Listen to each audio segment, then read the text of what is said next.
Facebook announcements done. Thank you. We're good.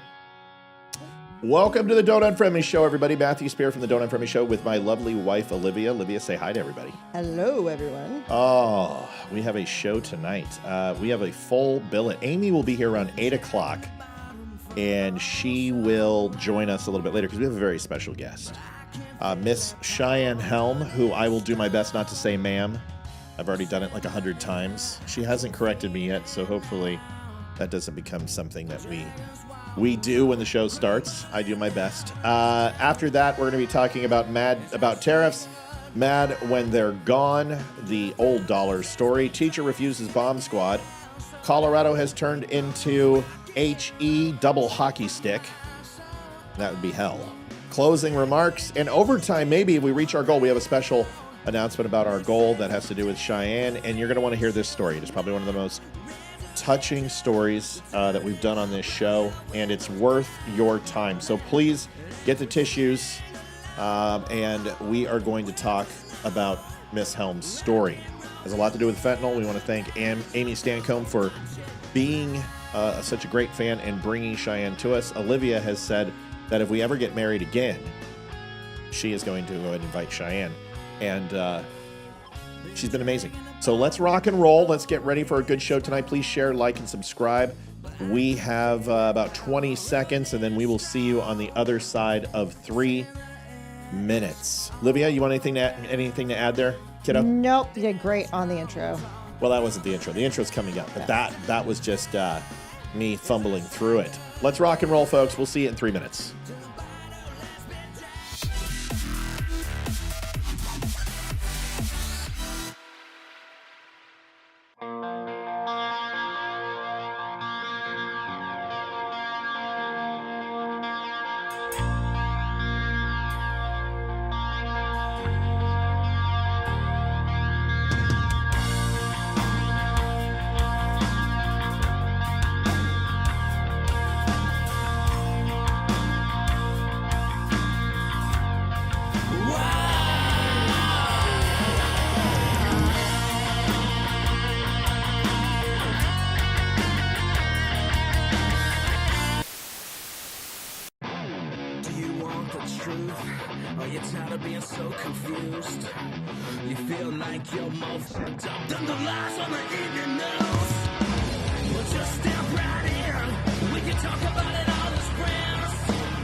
Hey guys, Barry Morgenstein, America's headshot photographer, coming to you from my New York City studio. Great friend of the Dumb Show. It is now time to put down the camera because it's almost 7 p.m. and I'm gonna watch the coolest, the most real and raw show on the internet. It's on every night, 7 p.m. Eastern Standard Time with the coolest guys, Matt, Olivia, Leroy, and Amy.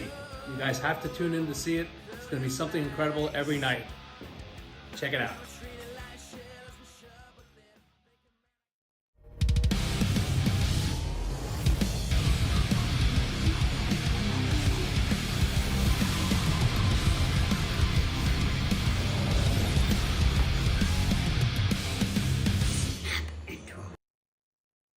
Adjusting transmitter output. This is the Don't Unfriend Me Show with your hosts, Matt, Leroy, Amy, and Olivia. Geopolitics, military analysis, and election coverage. Coming to you live on all major social media channels at The Dumb Show. Honest, direct, unfiltered. We can agree, we can disagree. Just don't unfriend me. We're so cheap, we do our makeup during during the show. Beard. No, we don't wear makeup here. I told you to trust Donald Trump. Didn't I tell you guys? Nobody listens to me. China left holding the bag. The yuan is sitting and crashing. He bought up all the 10-year bonds. China bought up all the 10-year bonds and tried to punish Trump. They bought them all up, all the debt. And Trump's like, oh yeah, well here's 125% tariffs. Bam! And then just the other 90 countries is like, you know what, you guys are good. We're gonna pause for 90 days and we're just gonna have the whole world go against China. Yeah, China is in a world of hurt. I told you, just trust the man. He knows what he's doing. Liv, are you excited for tonight? Yes, I'm very excited. Good. For tonight. Me too. Sorry, I didn't mean to interrupt you. Like that was a rhetorical question. Sorry, honey. I'm just excited to do this.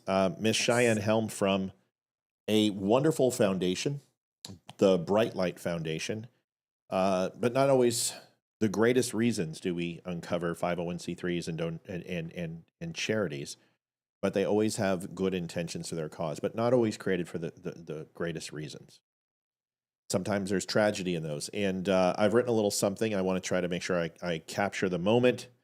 And I do this for everybody who comes on, doesn't matter, whoever it is, because I want every guest who comes on the show to understand that we connect with them in a way where we may not understand what they're going through, but we can certainly empathize and then prioritize their message on the show. We're going to do that with Miss Helm. She is an amazing spirit, and had a chance to talk to her. She, without even trying, made me like get all weepy. And I should have bought the Kleenex tonight, shouldn't I have? Oh, yeah, it's gonna be one of those. I'll have Hayden go get a box. I've got one piece. I'm ready. I'm gonna be fine. Cheyenne Helm, mother whose life was forever changed by a tragedy no parent should ever have to face. In February 2023, her vibrant and joyful 4-year-old daughter, Brighton Honor, was taken from her due to fentanyl poisoning while in the care of a family member in Lexington, Kentucky. Brighton wasn't just Cheyenne's daughter. She was her light, her purpose, and her daily reminder of unconditional love. The sudden and senseless loss shattered Cheyenne's world, but through her grief, she found strength and a calling. Determined that her daughter's death would not be in vain, Cheyenne founded the Bright Light Foundation in Brighton's memory. What began as a mother's cry for justice has grown into a powerful voice against the silent epidemic of fentanyl poisoning sweeping across communities. She now channels her heartbreak into advocacy, raising awareness, educating parents, and supporting families who are walking the same painful road. Cheyenne's journey is one of unimaginable loss, but also of courage, love, and a relentless drive to protect others. Her story is a reminder that behind every statistic is a name, a face, and a mother who will never stop fighting to make sure it doesn't happen to someone else. Through the Bright Light Foundation, Brighton's spirit lives on, guiding Cheyenne as she turns grief into action and sorrow into a beacon of hope. Folks, I want to introduce Cheyenne to you. We have a video and some photos, but most importantly, we want to hear her story, and we hope you do as well. Before she comes on, I want to make an announcement that for the next 45 minutes, all donations will be going to the Bright Light Foundation, and Olivia and I are more than happy to do that, and we hope that you will participate. If you do not mind, that would be awesome. Cheyenne, welcome to the show. It is wonderful to see you, and thank you for joining the Don't Unfriend Me show. Thank you for that beautiful introduction. Already crying, so thank you.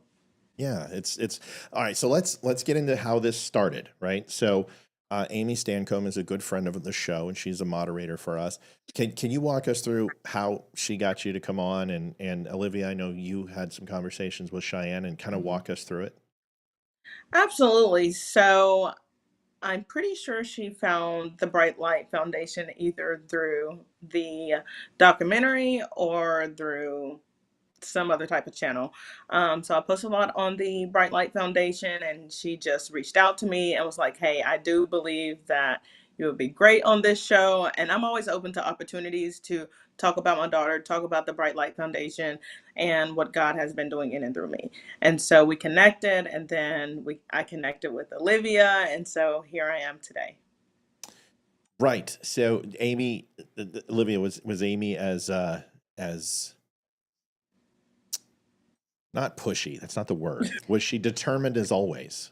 Always. But yeah, no, she sent me the info and sent me a link to your, I think, Instagram or Facebook. And so I looked at a few of those. And then a couple days later, Amy messaged me, did you contact Cheyenne yet? 2 days after that, did you contact Cheyenne? So yeah, she was a little pushy, but you know what? In a good way. In a great way. In And- Amy's way, the way that only Amy can be. And we love her for it. We do. So, Well, outstanding. Cheyenne, if it's okay with you, there is a video that I saw that's on your main page, and it kind of just gives an intro, and we would love to hear from you specifically. But if it's okay with you, I'm going to go ahead and play that. And, Absolutely. And then we would love to hear about your journey and your story, and how we can bring the message to our listeners of how important it is to raise fentanyl awareness for our families. And here is that video. I'm going to go ahead and play that right now for a couple minutes, and then we will go from there. If my audio will cooperate.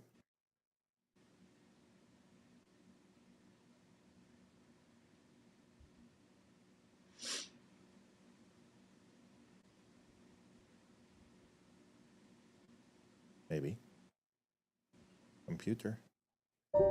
Brighton was loved and still is loved by so many people. So many kiddos. And that's why I say I miss her love, because there's no love like your child's. And I have people surrounding me. I have a great support system. And most importantly, I have God. But outside of that, I'm lonely, or I feel alone. Even with this organization and me helping other people, at the end of the day, whenever I go back home after these events, after these interviews, I'm faced with the reality that I lost my daughter to fentanyl. I don't do drugs. I don't sell drugs. I don't hang out with drug dealers. And this tragedy happened to us, to our family. And it's heartbreaking.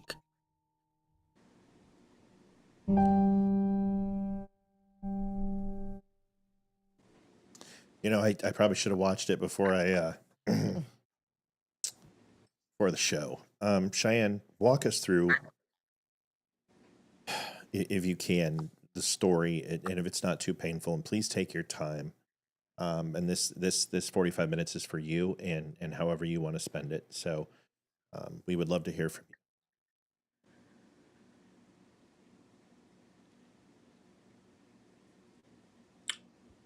you. I'm sorry. It's okay. No, it's totally okay. Take your time, ma'am.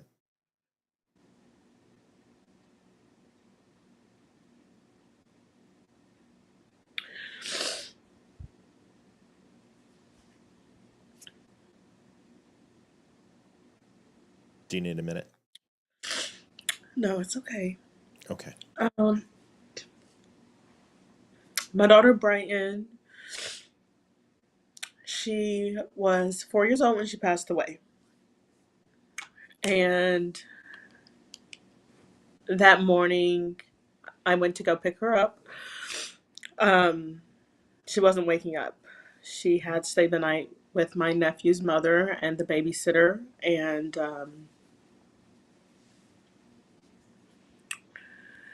I didn't know then what I know now, that they were trafficking fentanyl and other substances out of this home. When I went to wake up my daughter, she was not moving, and I completely lost it. I started screaming for someone to call 911. Eventually, the EMS and fire department got there, and we ended up at UK Children's Hospital. Well, my daughter had a very rare diagnosis of Turner syndrome. So my daughter had fluid on her heart, and she dealt with a lot of heart problems and things like that associated around her diagnosis. So at that time, the doctor was telling me that there was a cup of fluid on her heart, and they were trying to get it off, things like that. And so for about 3 weeks, for about 3 weeks, I thought that my daughter passed away from her Turner syndrome. It was devastating. And then I received a phone call from the detectives telling me to come and pick up Brighton's clothing. And this was 3 weeks. Her funeral had already passed, things like that. Which actually I had my daughter cremated, so she's with me wherever I go. Um, they bring me in and they tell me that I'm actually not getting Brighton's clothing, so they kind of blindsided me. And I was like, "What do you mean?"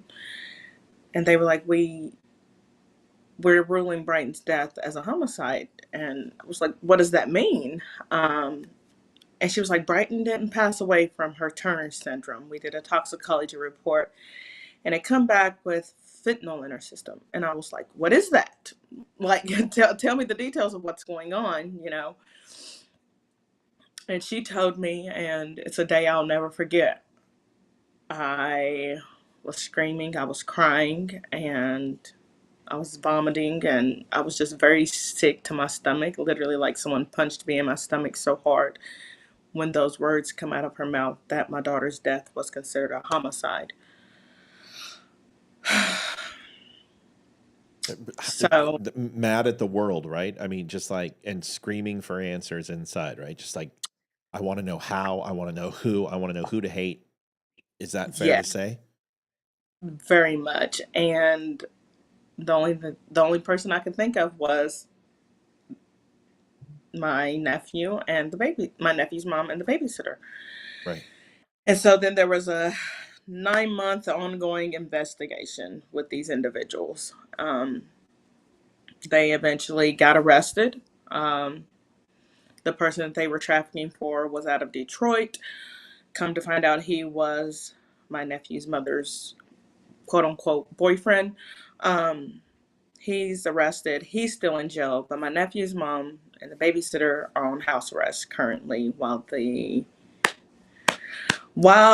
they're waiting for trial. So they have been on house arrest since 2024, the beginning of 2024. And it's the justice system here in Kentucky is unbelievable. It's unbelievable. And I'm not going to get into the political side of things with that today because that's not why I'm here. I am here to just talk about Brighton and who she was and who she is to me. She's my daughter. She's my best friend still. And I get so many signs of her spiritually. But I miss her every day, and missing her is a complete understatement. She was my only child. So navigating that loss from 2023 to where I'm at now, it will continue to be hard. But grief is not linear. It's a cycle. And so that cycle continues on and on. Brighton actually got her name from me and her dad, which I come up with the name. I come up with her name. So um, her dad had asked me if we were to have a kid, what will we name him or her? And I said Brighton because he or she will brighten our day. And this was in May of 2018 when we were having this conversation. No, this would have been boy or girl, Brighton, I would assume. Yes. Okay, Yes. good. So the spelling would have been different. Of course. But yes, Brighton we were set in stone on Brighton. And her dad, whose name is Austin, told me that I was going to have to tell my child why we chose that name. Well, a month later, he passed away from gun violence. So I found out I was pregnant the very next day with Brighton. So in a matter of 5 years, I have experienced an immense amount of tragedy, pain, and all the things.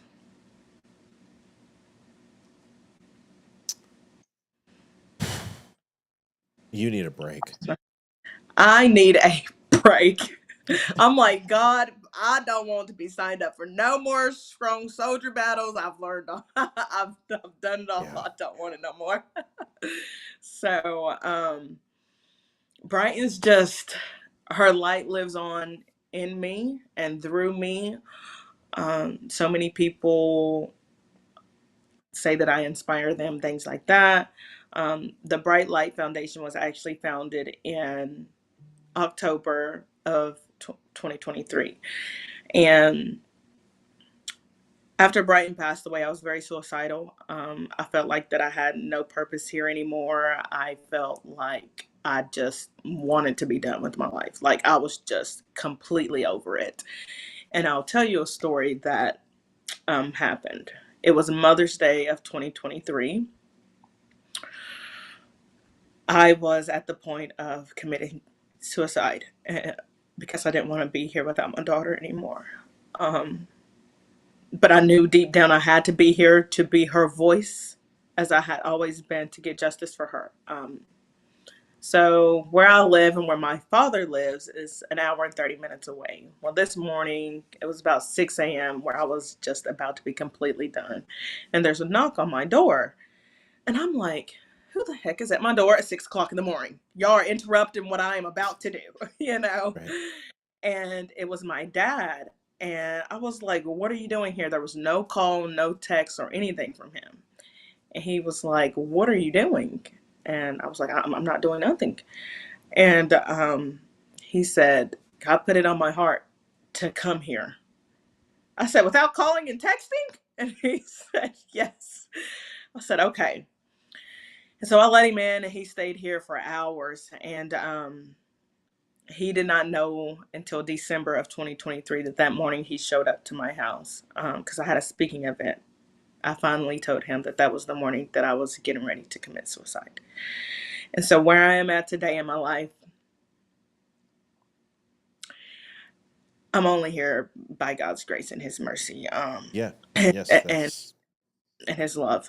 So the Bright Light Foundation started flourishing in 2024. I made my presence at the House of Representatives in Frankfort, Kentucky, where the capital is, to talk to senators, all the political parties about what was going on with my daughter's case. And then after that, I started getting connected with other individuals and people wanted me to do rallies and things like that and speaking engagements and all the things. And not only does the Bright Light Foundation bring awareness to fentanyl poisoning and do education and awareness and prevention, we also host community events. So we do back to school drives and we do toy drives for Christmas and all the things just to give back to the community. We help the homeless and things like that. So it's more than just that awareness. We are here to help in any way we can with people in our communities. And I'm so grateful for that, to be a light, that beacon of hope, as you said, to others, no matter where they're at in their life. So I'm grateful for the opportunity to be the president and CEO of such an amazing nonprofit organization that is really changing people's lives, because there is a stigma behind fentanyl. But people need to know that there's no discrimination, that it can actually happen to anyone. As such, it happened to someone who doesn't sell drugs, who doesn't hang out with Right. drug dealers, who, had so much going for herself at that time, which, now I still do, but it happened to my 4-year-old child.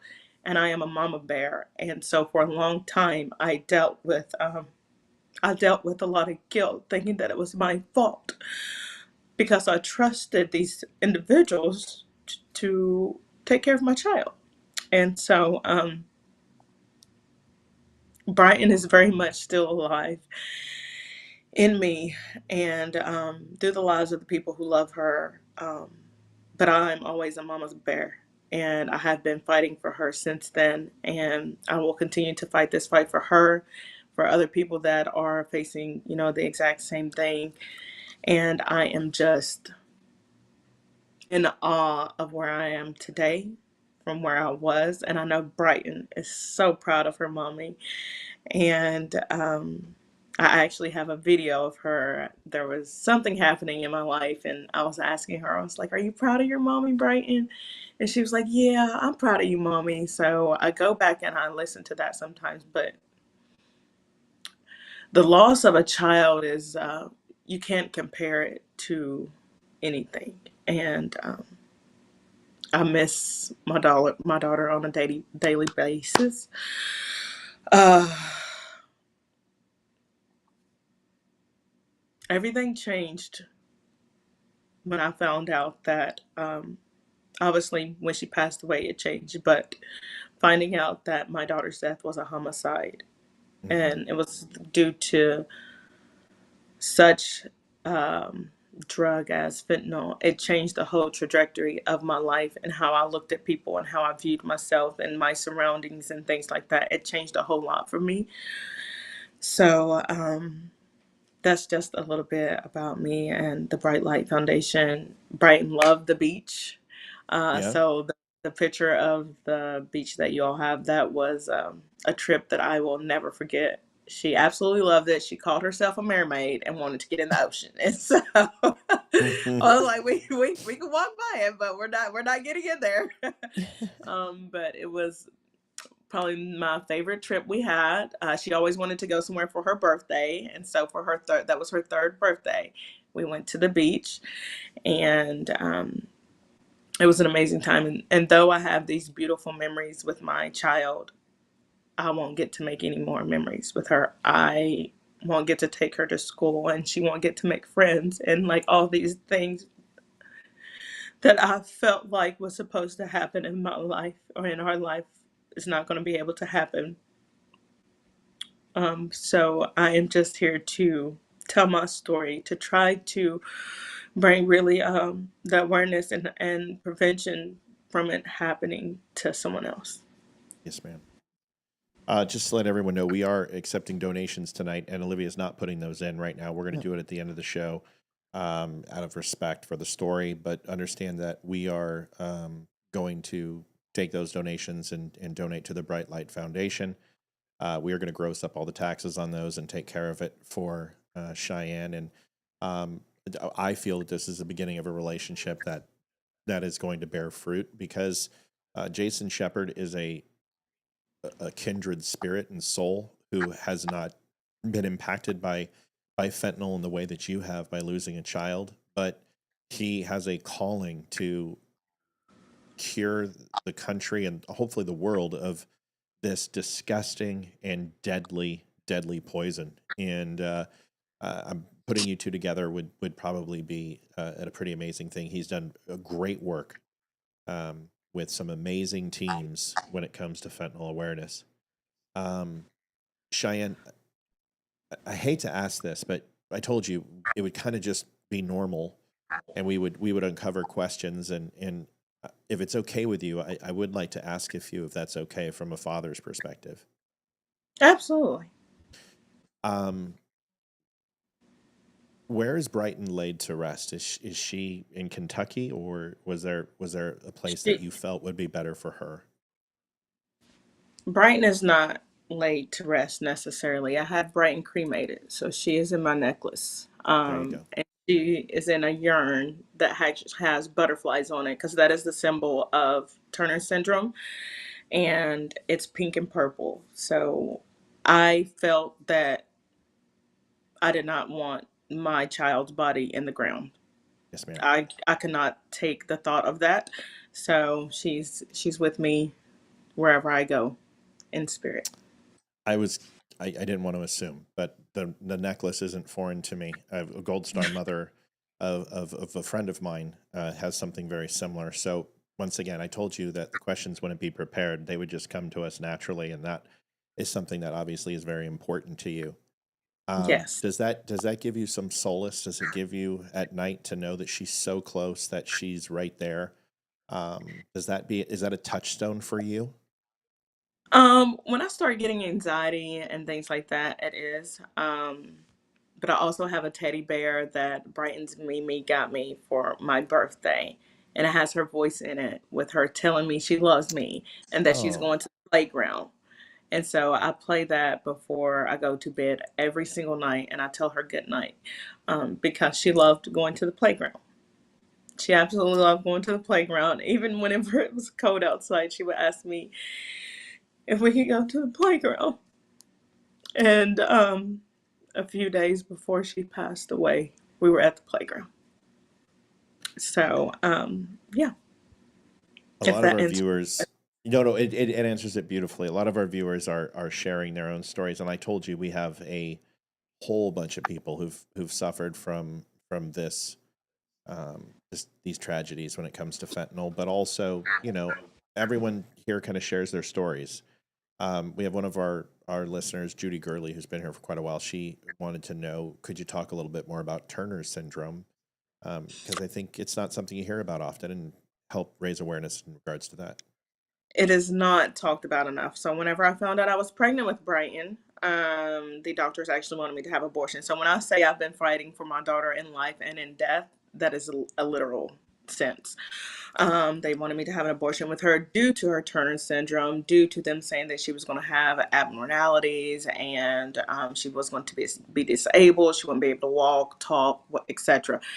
Brighton danced, she did gymnastics, she was in yoga classes, she went to private schools, she did all these things. She would talk your head off. She would sing and she would do all these things. But Turner syndrome is a very rare diagnosis.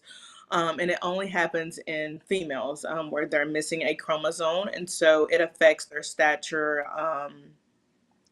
things in their immune system, etc. You could probably just look up Turner syndrome and it'll give you a whole list of what it is. But at that time, I didn't know what it was, and it was a fight. I had to switch doctors multiple times, to avoid that sense of abortion, because I wanted Brighton, whether she was what they consider normal or whatever. I told them that I was going to be her voice for her, and here I am now, being her voice for her still. So you Olivia, if you have any question, I also know my wife, and she's over there trying not to break it apart. So I'm trying to be cognizant of that. Did you have something, Liv? I guess I know you had just written a book and it was just released yesterday, if I'm not mistaken, correct? The 7th. What's today? The 9th. The 7th. Yes. Yeah, the 9th. The Yes. 7th. So Monday. Could you tell us a little bit about your book and then where people can get it? Yes, absolutely. So it'll be available to the public probably by next week. You can purchase it on Amazon. It will also be on my website. Or if you want to reach out to me personally and have it shipped to you, I can have it shipped to you and me sign the book. But the book is called Beauty from Ashes, and it is more than just a story. But it's not necessarily a guide either. It talks about healing and growth and finding light, and whatever personal challenges that you are facing in your life. This book is to help you with that, to empower you to rise from the ashes and embrace a future filled with hope and beauty. And so there's a backstory to this. In 2023, I started journaling, and the journal, the first date I wrote in there was April 7th, 2023 is my first journal entry. And the book was published released April 7th, 2025. And so it includes my prayers, poems, letters, that I've written to Brighton over the past 2 years, pictures of her and their pictures of me and her. And then there's a picture of me and her dad in this book. But in August of 2023, on August 26th, actually, because Brighton passed away on February 26th, she was born January 26th. So there's something with the number 26 here. I wrote in my journal and drew a phoenix bird. And at the end of the journal, I had wrote, God is going to bring beauty from the ashes. I did not know that the name of this book was going to be Beauty from Ashes. I thought that I was going to have this book named Grief Talk. And I don't know what conspired, but I was like, beauty from ashes, the phoenix bird. And so that is what it is. Super excited for this to be in the hands of so many individuals, because everyone is going through some type of grief, whether that be the loss of a child, a parent, um, a spouse, a job, some type of grief. So I feel like it is to help people in all aspects and different levels of where they may be at in life, and just to give them that hope and that light, that if I can go through all the things that I went through and I'm only 29, that they can do the exact same thing. So I heard this saying that maybe you went through all that to be someone else's survival guide. That's And it. so I truly feel that that's what it is. I'll tell you, you don't get the manual on how to be a parent. There No, isn't one. It's also, you don't get the manual on how to be a husband. That one's not very. But the manual on that you write with blood, sweat, and tears, it's in your handwriting, and there is no manual except for the one that you create every day when you have a child, and then you somehow have to write the ending at 29 right. years old. I can't even begin to fathom how much loss.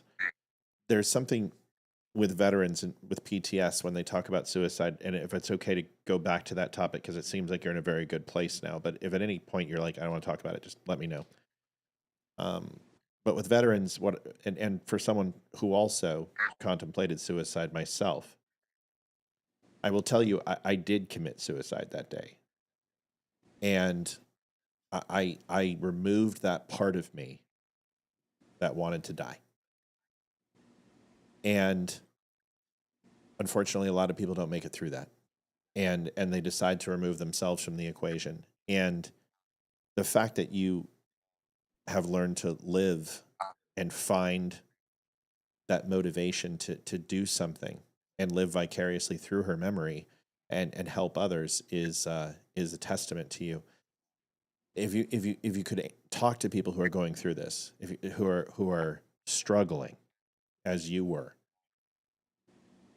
what is the one thing that you would want to tell them if you were sitting next to them when that decision comes?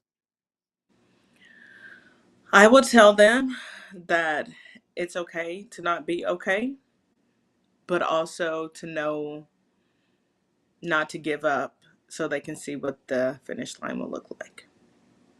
Hmm. So where I'm at in a space, when I get to where I want to give up, I remind myself that I didn't come this far just to come this far. And when you're Right. going through hell, you don't want to stop in hell. You got to Hmm. keep going to get to the other side. Correct. What's next for you? Let's see. You've got a foundation. You've got a book. You've been on the Don't Unfriend Me show. I mean, this doesn't even compare to Dr. Phil. Give me a break. I mean, Dr. Schmill, whatever. Once you've done the Don't Unfriend Me show, you're set. I mean, it's just, everything's downhill from here. But what's I would love to hear that you are worthy of finding a love that you can grow old with, and finding the love of a child yet again to watch you grow old. And I pray to God for you that that's something you covet and need and want. Is that in the future for you? As of right now, I do pray for my husband and my future family, but I do not have a spouse. So I don't know what God's plans are for me. The only thing that I know is that I have this power and this drive to save other people's lives, keep them educated, and bring awareness. So if it is to happen, it happens. I am certainly hoping that God sends me my husband sooner rather than later. Olivia, I'm sorry, Liv. It's been a good 27. That this lady, listen. I'm in love with you, and I've only known you for a short period of time, and that you're doing the work that you need to do right now, and that time will come, and it's going to come naturally. And I know everyone's putting their hands together for you, and I know people are wishing for the best for you. I just have one more thing, and then I know Olivia has some, and I know some of our viewers have some questions as well. Can you ever find it in your heart to forgive the people who did this? That's a tough one, and I'm sorry. It's a tough one. I know that's what God wants me to do, but I have not been able to do that. And it's not just a one-time thing. It is something that you will have to do on a daily basis. And it makes me angry because the fact that these individuals have not shown any remorse, no sympathy, act like nothing's happened is hard for me to forgive them right now. And I do pray that I get to a place in my life that I am able to do that. Because I know that it's not for them, it's for me. I know that, but it's something that God's working with me on. Yeah. That's a tall order. That's a tough question, and that's the fact that you even answered it and understand. I think that's probably one of the most honest answers you can give. Is I know what God expects of me, but I'm not God, and I've got to go through my own trials, and I've got to face those things at a human level, and Correct. that's I think God would accept that answer. I'm not God, but I'm pretty confident he would be understanding.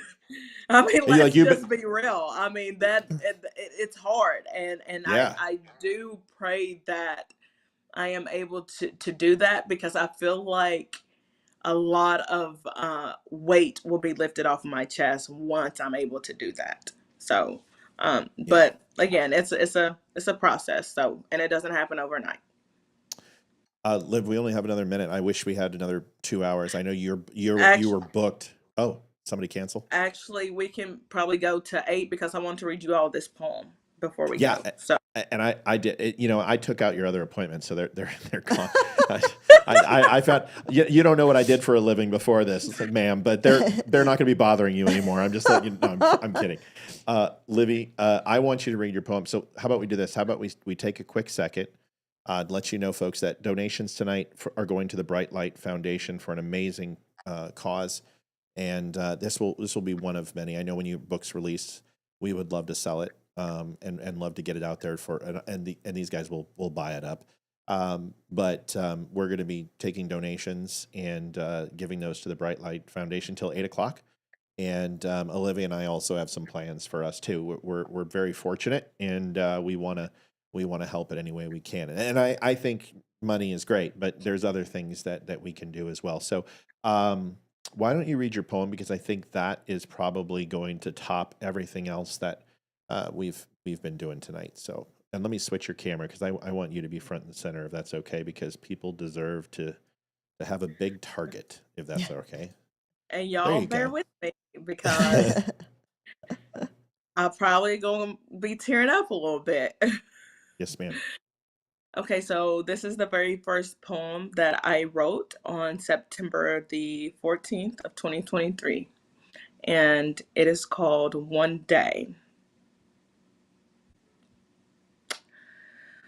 One minute you were here, the next you were gone.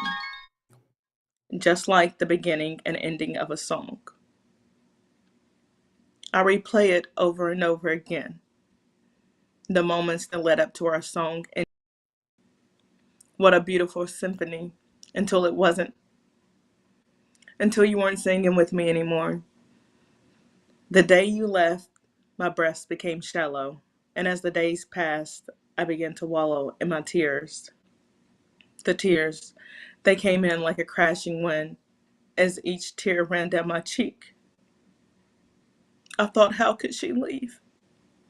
She's my wife. She's my daughter. She's my baby girl. She's the one that made me a mother.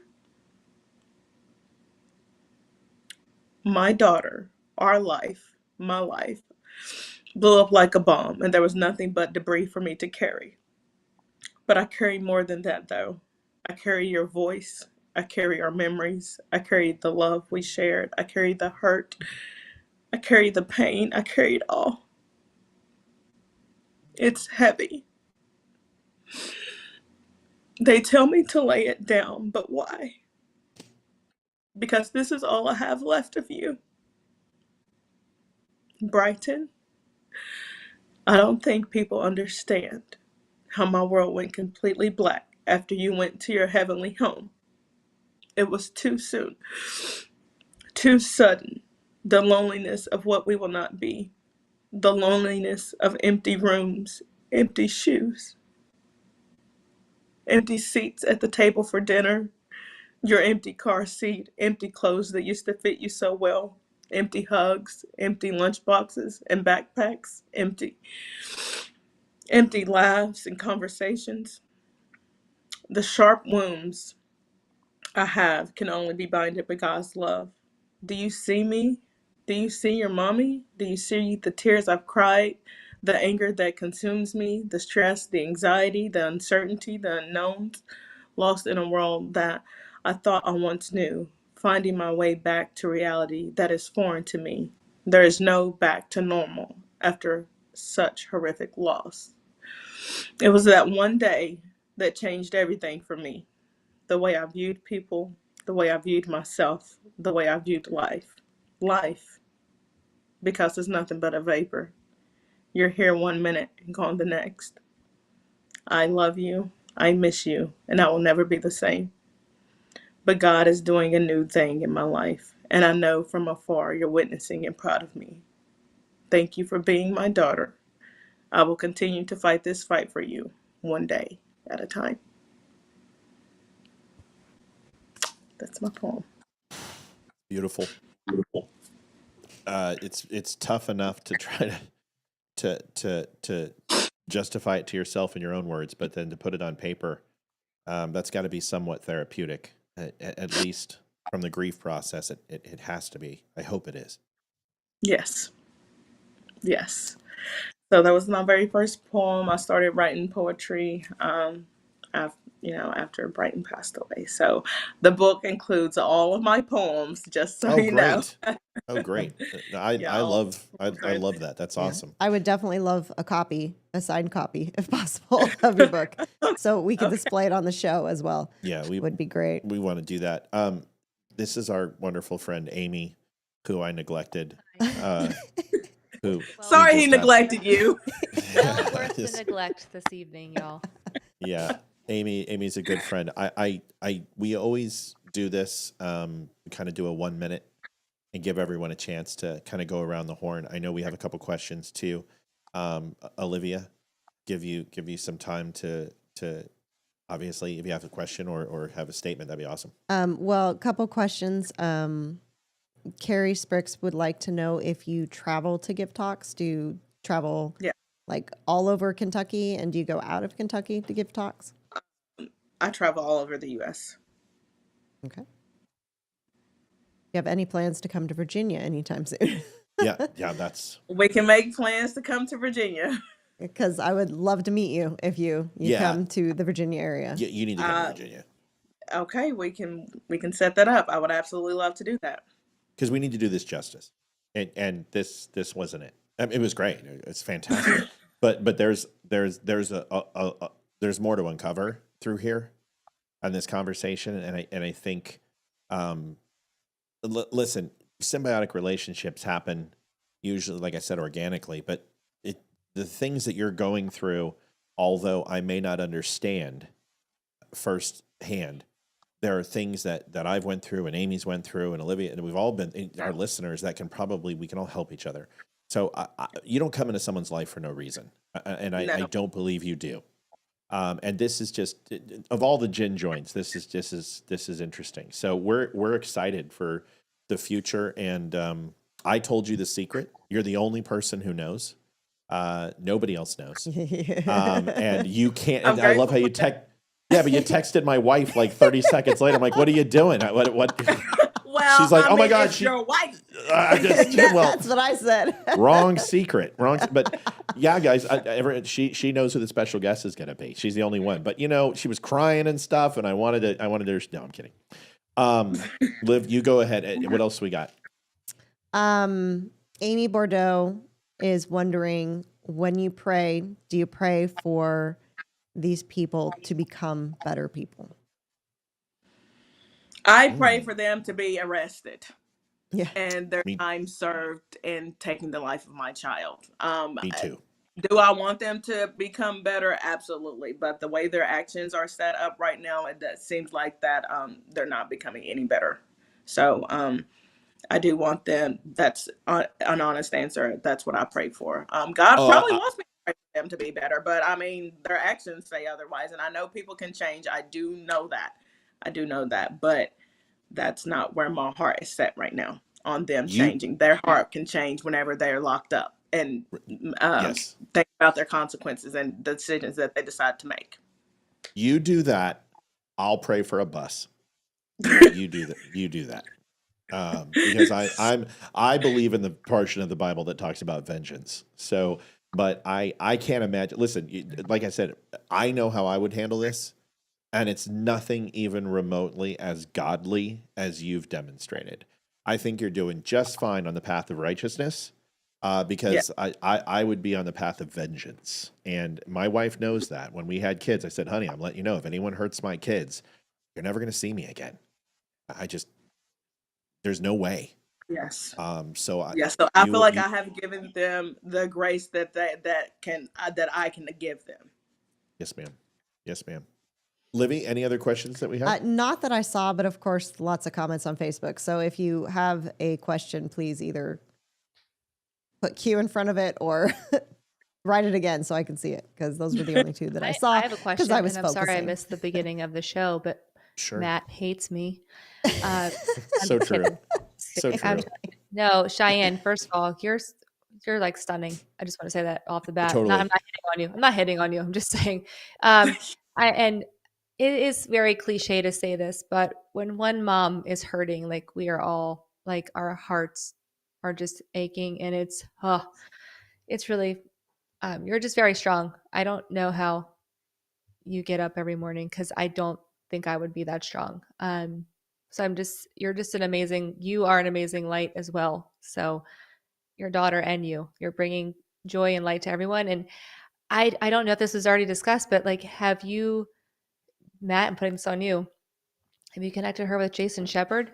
We're in the process. I texted him. Listen, who do you think you're talking? I mean, come on, people. Yeah, I already texted him. We're in the process. Jason, like this, she's going to be all over Jason's radar. And the thing is that Laura Logan and Roseanne Barr and just some amazing, like all the top fentanyl foundations and moms, you're going to be put into a network that you deserve to be in, because your ability to speak and muster up the courage to send a message is incredible. So trust me, this is why we connected with Wimkin, and you're the reason why you connected with Wimkin's the reason you connected with us. You just didn't know it yet, and we'll get you guys together. Mm-hmm.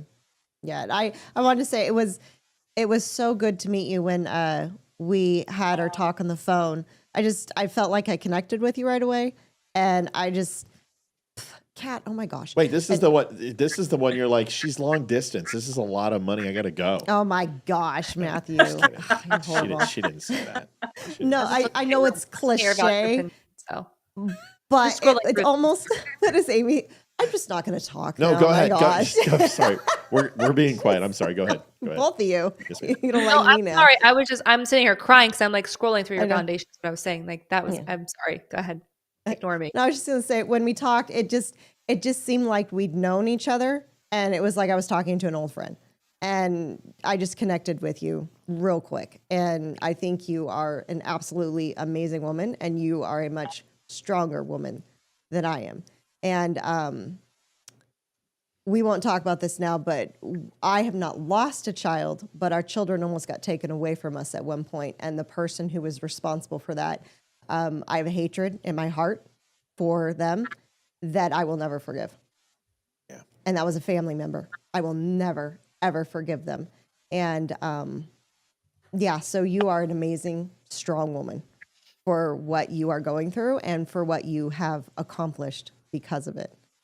And you're amazing. So I'm very thankful that you've come into our lives and that you agreed to be on our show. I really, really appreciate it. Oh yeah. It's like Absolutely.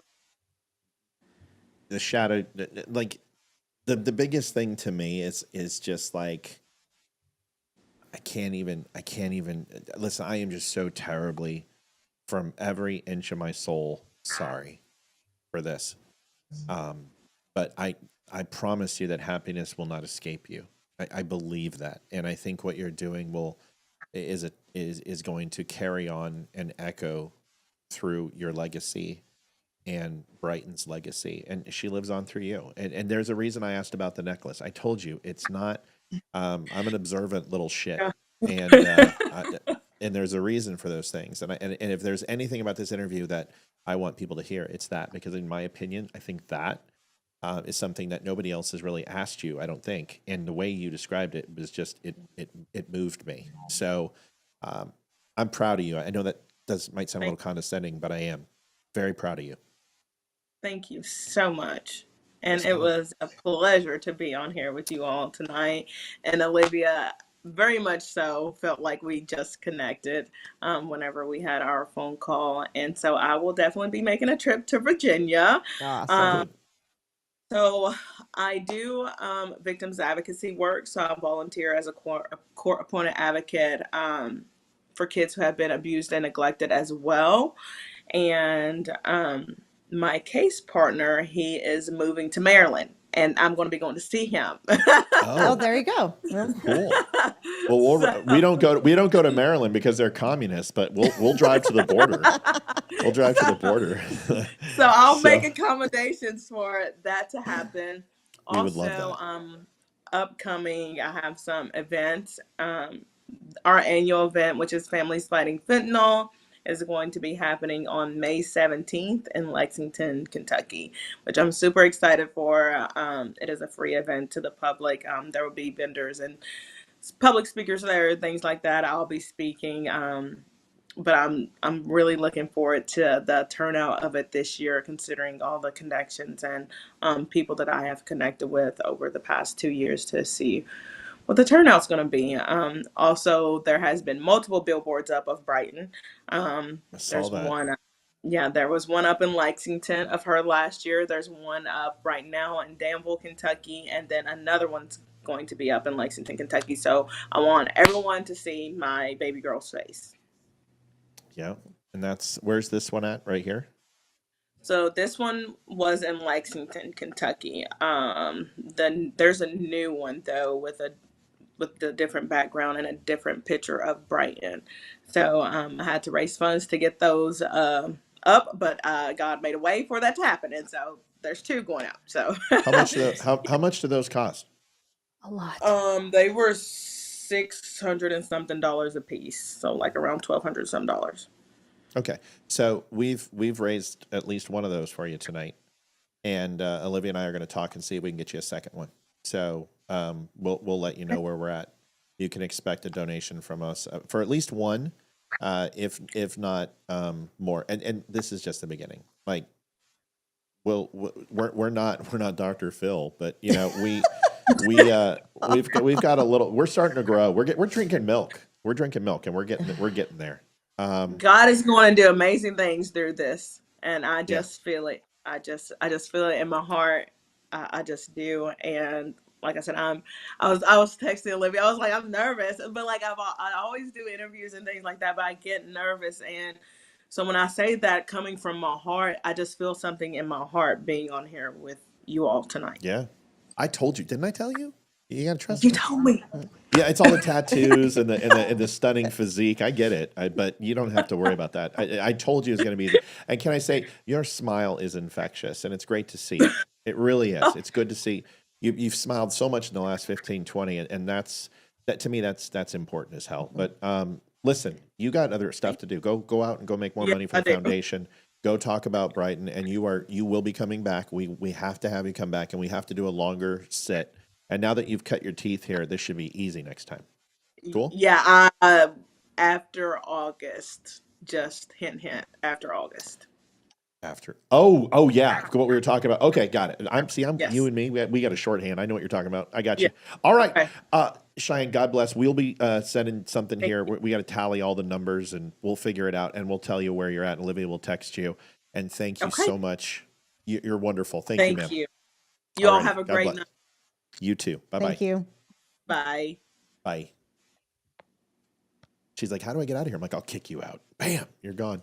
Well, I shouldn't have put on makeup today. Oh 'Cause my gosh. Holy cow. And I have texted Hayden like 10 times. Can you bring me Kleenex, please? I need Kleenex. So I'm going to have to go take a break real quick. Dude, I and go get some I Kleenex. love Because her. seriously. Like, I told you her. when we got She's off the amazing. phone that day, I was like, oh my gosh. I'm like, she was awesome. I had so much fun talking to her. So she was amazing. Dude, like, seriously, like, how can anyone go through that and still be somewhat of a human being? I don't understand. I don't either. So as far as donations, am I putting them in or am I just not? And any the donation that came in before 8 is Yeah. Anything now is show.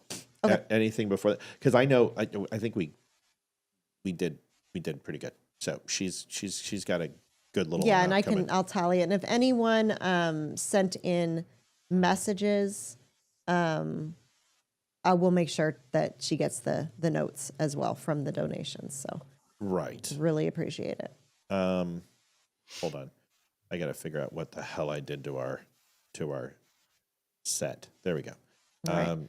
Okay, so Debbie, her daughter was 4 when she passed away. oh my god. And her 6th birthday was in January. Holy cow. Yeah. Like Didn't dude. see that part. That's Yeah, she passed away like exactly 1 month from her 4th birthday. holy cow. So It's like when I was talking to her, I was like, because I've worked with Gold Star moms for a long time, and you just listen, you know. But when she came on, I could tell she didn't want anyone to listen. She just wanted me to talk, and I was like, well, you're in luck. So I just talked to her and I tried to make her feel comfortable. I could tell she was nervous, and she's like, well, what am I supposed to say? And I said, don't worry, it'll just work out. You just got to come on the show. That's the hard part about this show. You just got to get on here and we'll lead you through it. And we know the right tempo and all that. And I can just tell she was so human, so genuine and real. And it's just so effing unfortunate that it happened to such a great human being. So it was an honor to have her on there. I'm sorry I didn't see the whole thing, and I apologize. I feel like That's a okay. dork. Yeah. I didn't get to watch it either because I was actually hanging out with my kids, which I'm grateful for. So, like I said, especially now. I needed that today. Like I will go back and watch it. I didn't get to see it, but like even the couple seconds I spent on with her, like she's had, like you said, she has that like smile. So I was like, she's stunning. I don't think I say that to anybody. She's beautiful. she's very pretty. Oh, very, Yeah, very It's beautiful. not just her face, like it's just her presence. She's just Yeah. great. She's Aura is what the kids call Yeah. it today. Her aura was radiating. I'm crying for nothing. Like I haven't even. Like, I'm just crying. No, looking man. at her. I Oh, can't imagine losing a child. I just can't. I really can't. I just No, like I get upset when they're gone for a few hours. I never see her child again. That I told her, I said the dreams that I had of burning buildings and having a stray missile go into a place that we didn't intend it to go to have been replaced with the loss of my children. Those are my nightmares. And basically the kids that were there have been replaced with my kids. And that's my fear, is losing my child and my dog. Probably more my dog. I really like my dog. I'm happy that your wife was in that sentence too. Oh, you're too. Assholes live forever. I'm going to be here forever. So, no, you're perfect. Listen, it definitely makes you want to hug the people you love, and she is just such a courageous human being, and I just anyway, we could probably sit here and talk about her for an hour, and we already did, and I can't wait to have her back. But we will have her book. We'll make sure we give you guys the total on donations. From here, we're going to go ahead and try to see what we can do about the Don't Unfriend Me show live. So if you want to put in, I know we got one before the show started, and I think one right after that. And let's rock and roll, man. Let's get the show going. So we'll be right back after this, and I'll reset, and we'll start talking about the things we're going to talk about. Show is built on real conversations. supposed to Raw, restart. unfiltered, and fearless. Whatever. Big Tech didn't like that. Facebook pulled our funding, tried to shut us down. But for over a year, you, our incredible viewers, have kept us going. Your support, your donations, your time, it all matters. Most of you spend 10 plus hours a week with us. Compare that to Netflix, maybe 5 hours a month. We believe we're worth that time, and we hope you do too. But listen, we don't want giving to feel like a burden. We want it to feel good. So take a second to ensure you're in a good spot. If you're in a place to give, that will be amazing. If not, just liking and sharing helps more than you know. Visit thedumbshow.com/donate. Whether it's PayPal, Venmo, or mail, every bit helps to keep us going. Dumb Nation, we appreciate you more than words can say. So if either what I hate Facebook. It's doing this. Your live video has ended, so I got to start the whole. Well, they're video throttling us. Of course they are. That's what they do. You So know, annoying. once we're done talking, you know, about, I'm surprised they didn't throttle us with Cheyenne on. They're jerks. They're horrible human beings. Zuckerberg was on C-SPAN today, getting his ass handed to him. Good. I hope he walks with a limp, and whistles when his butt cheeks rub together. All right, after so I'll today. put in. We got 2 donations before the show started. Okay, cool. Yeah, And put I'll those put in. those 2 in. Yeah, we need them. I don't care. I just want to match this amazing lady, and we're going to take care of it. And you guys know us, and we'll let you know how much it is. Yes, I will totally Okay, the numbers. so Amy and Olivia, what if? Hi, Joel. And I want to say something. There are so many people, Christine Clark and Amy, and everybody's been sharing. You guys are all heroes. Bobby, thank you. Want the truth? Come to the Dumb Show and support the show. Thank you, Bobby. You're amazing. Bobby did also donate to the Bright Light Foundation. So your stories are amazing, and I wanted to share all of them, but I only had her for 45 minutes, and I wanted to make sure I did the interview justice. And you did fantastic here. Thanks, and I'm sorry. I didn't mean that's. No, you're right. I couldn't talk half the time. There's no way I can ask her a question half the time. I'm like choking back tears. Joanne Townsend donated $10.80. I've learned more here than anywhere else. Thank you. Sorry, go ahead. Yes, I was choking back tears the whole time. So it's like, no, I couldn't have. I saw you, and I knew it. couldn't I have was just talked. like, There's just, I mean, getting out the question about the book, I was struggling with that one. So it's okay. Trust me, it's difficult. All right, so let's go into the show, and try to shift gears, and it's hard. Put a little humor in here. No more crying for the night. I've had my cry for the month. I'm good. Had an emotional day, so so honestly, this worked out well because I think I would have just been a mess. I'm already a mess, and I didn't even yeah. I know. So, listen, when I get I'm sitting here sucking back, tears and trying not to, but I got my cry in early. Matt, it was good you let her talk. I hope it helped her. Oh yeah, you guys, it's not like I don't know how to perform an interview. I've done about 30,000 of them in my life for work. So yeah, I'm really good at interviews. But I was stupider, but now I got smarter by doing good interviews with people. But of course I was going to let her talk. And then when you're doing an interview, like with our special guests that we're going to have, it's going to be back and forth. Who you guys don't know who it is. I do. Yeah, I do? Yeah, you do. Yes, you Check do. your texts. Check your text. I did. I liked the text. Didn't I say Just I'm don't so say anything. excited? I'm not Don't going to say say anything. anything. Okay, because it's totally a secret. They're trying to find out. Everyone's guessing, and I'm like, off with your heads. They will never guess what it. is her- I don't think. I don't know. Well, let's not even try. What's her website? It is. I think it's just the brightlightfoundation.net. Brightlightfoundation.net. That is correct. All right. So, ladies, we got to get to a show. We got a show to do. We got to raise some money here because we want to make sure we can take care of this nice lady. You're invited to the Senate to testify, or state legislature, and they invite you to testify. Now, there's two ways to testify. There's subpoena, and then there's an invite, and both mean about the same thing. Because honestly, they can't. Oh, I got to do like Benny. You didn't show the Transformers picture. Yes, I did. You didn't? Yes, Oh, I played the movie. I played the whole scene. I didn't know that. Okay. Yes, I did. That was my idea, by the way. That was my idea. It was. She Shia LaBeouf showed me, doing and it. I was so distracted. I'm like, I barely heard what he said because all I could think about was Shia LaBeouf and Transformers when he's trying to do his muscles for Megan Fox in the car. Yeah, Okay, I've been trying to get this out for 20 minutes. Can we go? All right. No. So you get invited, you get subpoenaed, but they can't even write you a parking ticket. Really, they would have to go ahead and get the Capitol Police involved or the DOJ, and they can do something to you. But state legislatures, they can't do anything to you. And you have freedom of speech. Like, if you go on the stand, you can tell them to go take a flying F off a short cliff, and they can't do anything to you. They can't get you for contempt. It's called freedom of speech for a reason. But this... Like, I've heard a lot of testimony. This infuriates me. Like, I'm in fuego over this.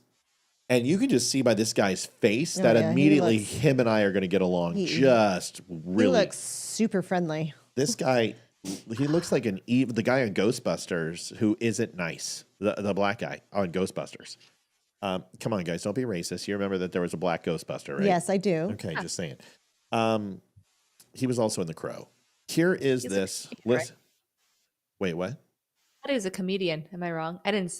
He is. I don't know. I'm not really. Celebrity stuff. I don't know. He's just an actor.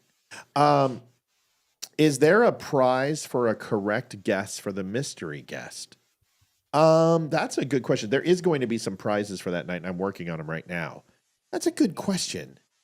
Amy wants to know if he's single. Do we know it's a man? Do we even know that? I did tell them it was a man. That was it. And I won't go any further. We'll see. We'll see.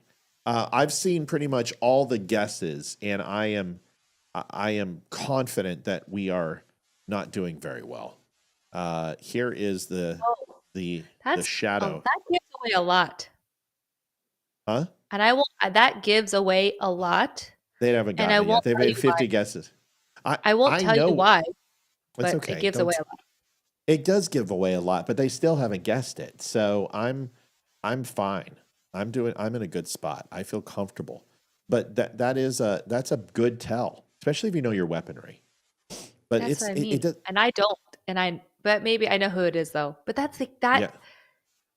I know. I feel like if I knew my weapons and you put that up, I'd be like, oh, I know who it is right away. But here's the thing, is that sometimes the best place to hide is in plain sight. All right, here we go. Listen to this guy and tell me you wouldn't tell this guy to literally go to HE double hockey sticks. Okay? That's hell for the short. I'm trying to work on my cussing. Are you aware Shut the that the tariffs have been paused? Are you aware that the tariffs have been paused? I am, yes. When were you made aware of that? I understood the decision was made a few minutes ago. It's Sitting here under discussion.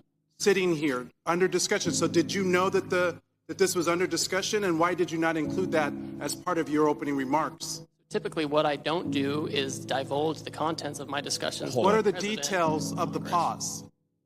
Well, my understanding is that because so many countries have decided not to retaliate, no, we're going to have about 90 days. No, excuse me? China increased their tariffs on the United States.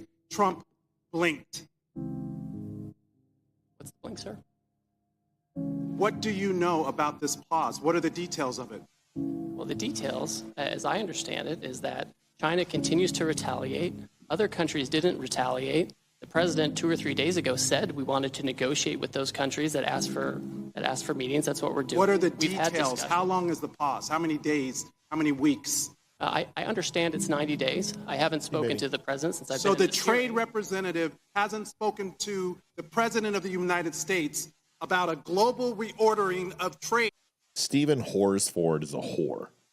Yes, I have. I've And just yet been in the hearing with you, sir. But yet he announced it on a tweet. WTF? Who's in charge? Did you just say WTF? He's got to have teenagers. Totally has to have WTF to the teenagers. 10th power, man. Yo, man, your aura is waning. Yeah. Sigma. It's not, you're not very skibbity, bro. You're not a Sigma. What the hell's wrong with you? You're such a doofus. And how come your faces are horrible on pause? President of the United States. And what do you know about those details? Well, as I mentioned, It looks like your boss just pulled the rug out from under you and paused the tariffs. Thanks for subscribing, Kenneth. We appreciate it. $1.99 over on Facebook. Helps out. We appreciate you. The taxes on the American people. There's no strategy. You just found out 3 seconds ago sitting here. We saw you. we've been discussing a If variety you of came here knowing that you were going to be turned off, that these tariffs were going to be turned off, why didn't you include that in your opening statement? Why didn't you reference that as part of your testimony? Well, I don't disclose my conversations with the president, sir. These were specific questions we asked you all along. What's the strategy? These are real consequences for the American people and small businesses. I had a group of small businesses in my office earlier today talking about the impacts of these tariffs on aluminum and steel. This is amateur hour, and it needs to stop. So let me make sure I understand this. This guy complains when there are tariffs. He complains when Donald Trump lifts the tariffs. He also complains when the yuan is tanking. And the 10-year bond for the United States was purchased by China and literally bought up by every Tom, Dick, and Harry and is skyrocketing at the highest price it's been in 30 years. So the debt that China had against us has been reinvested and reacquired by people who are not trying to hold it over our heads. So they basically shot the mother load. They went ahead and bought up and sold their 10-year U.S. bonds, trying to drive up interest rates. And all it did was have them use the nuclear option. And Trump says, well, now we're going to put 125% tariffs on you. And China is literally has the whole world against them because the 90 other countries that he put a flat 10% on, and they're all negotiating. And he extended them for 90 days. Donald Trump looks like a freaking genius. So I have a question. Yeah. Okay. So, because tariffs confuse me anyway, but so the debt that China owed of ours. Okay, let me explain it. Okay. Yeah, ask the question. I'm so sorry. Did they sell it to other countries and they don't own it anymore? No. Okay. So let me explain how this works. Yes, please do. So they did sell it. So when we go ahead and when we have debt, it's like a bookie. Is that somebody can come in and buy up that debt and pay the bill for us, so to speak. Okay. And then charge us a certain amount of money by calling in that debt. Got it. So okay. in the sense of the United States to make money, they sell 10-year trading bonds. That these are like investment bonds. And they sell it against the promise of the United States credit and the United States capability to ultimately be good for the loan. It's basically a loan. So they buy up this debt. Well, China has held on to this debt. So when they sell it, the United States has to float the bill because that money is no longer the US's. Okay. Excuse me, China's responsibility. So they call in the loan basically. And what happens is that interest rates go up in order to compensate for the deficit because the U.S. got called out on their loan. Well, what happened is China went ahead and turned on some, and we had reinvestment where Americans and other countries went in and bought them again. And so interest rates stayed the same, and it got us from being over leveraged by China. Now, they still owe a lot of our debt, but it's basically them saying, screw you, U.S. But there's such faith in the United States that people bought them up like hotcakes. And the market went up like, I don't know, almost 4,000 points. It's the single biggest gain in history. It's like, remember they said it was going to be a Black Monday? It wound up being, I don't know what's better than a Black Monday, a Rainbow Monday. Yeah. I was going to say White Monday, but I was getting in trouble. So, well, because black and white symmetry of evil and good. So essentially, so China goes, well, we're going to go ahead and put on, this many, points of tariffs against you, the United States, and your interest rate's going to go up, and Donald Trump's going to be pissed because the Fed is going to have to hike interest rates, and then inflation will stay stagnant, and if they don't, inflation's going to go through the roof, and Donald Trump doesn't want that. And they missed. They shot and they missed because the market reacted so overwhelmingly positive that not only are we, right back on track and probably going to exceed the 44,000 cap that we hit, but now you got 90 countries that are renegotiating our trade deals who are all in line. North Korea's there, Japan's there, Vietnam wants it, Taiwan wants it, everybody. The EU has said, okay, we're not going to put on reciprocal tariffs. Nobody did. And Donald Trump keeps the 10%, he gets a 10% tariff, which is still going to give him a shit ton of net revenue coming into the United States. And now they don't care.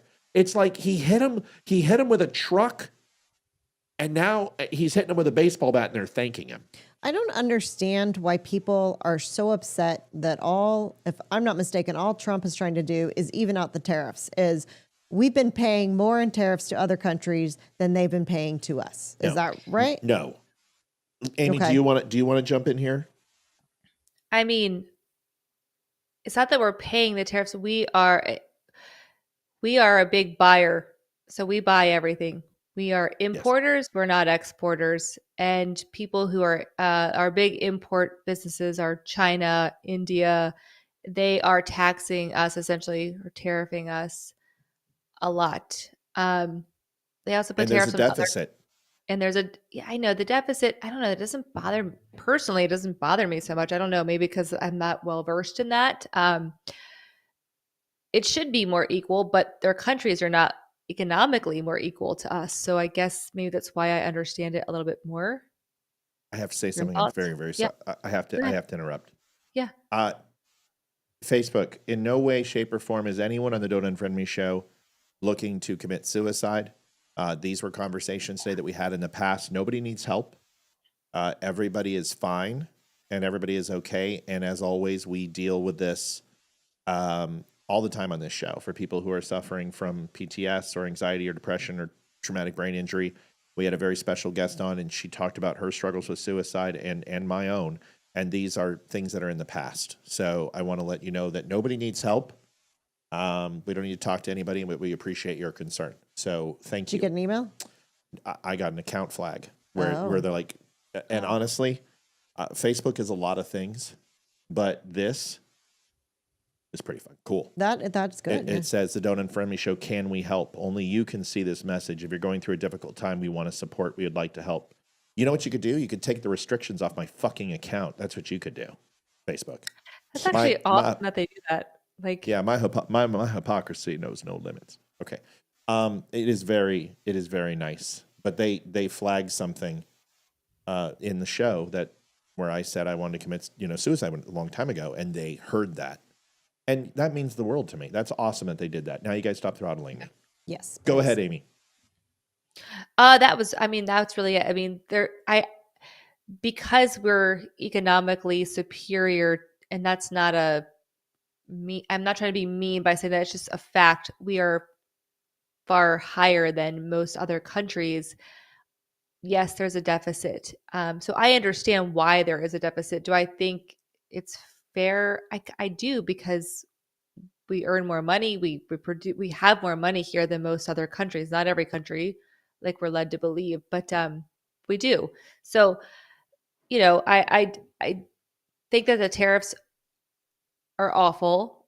It should be open trade, in my opinion, but I'm not well versed in that world either. So I could be easily swayed to go like, yeah, tariffs are great. I mean, I think the reciprocal tariffs are amazing, personally.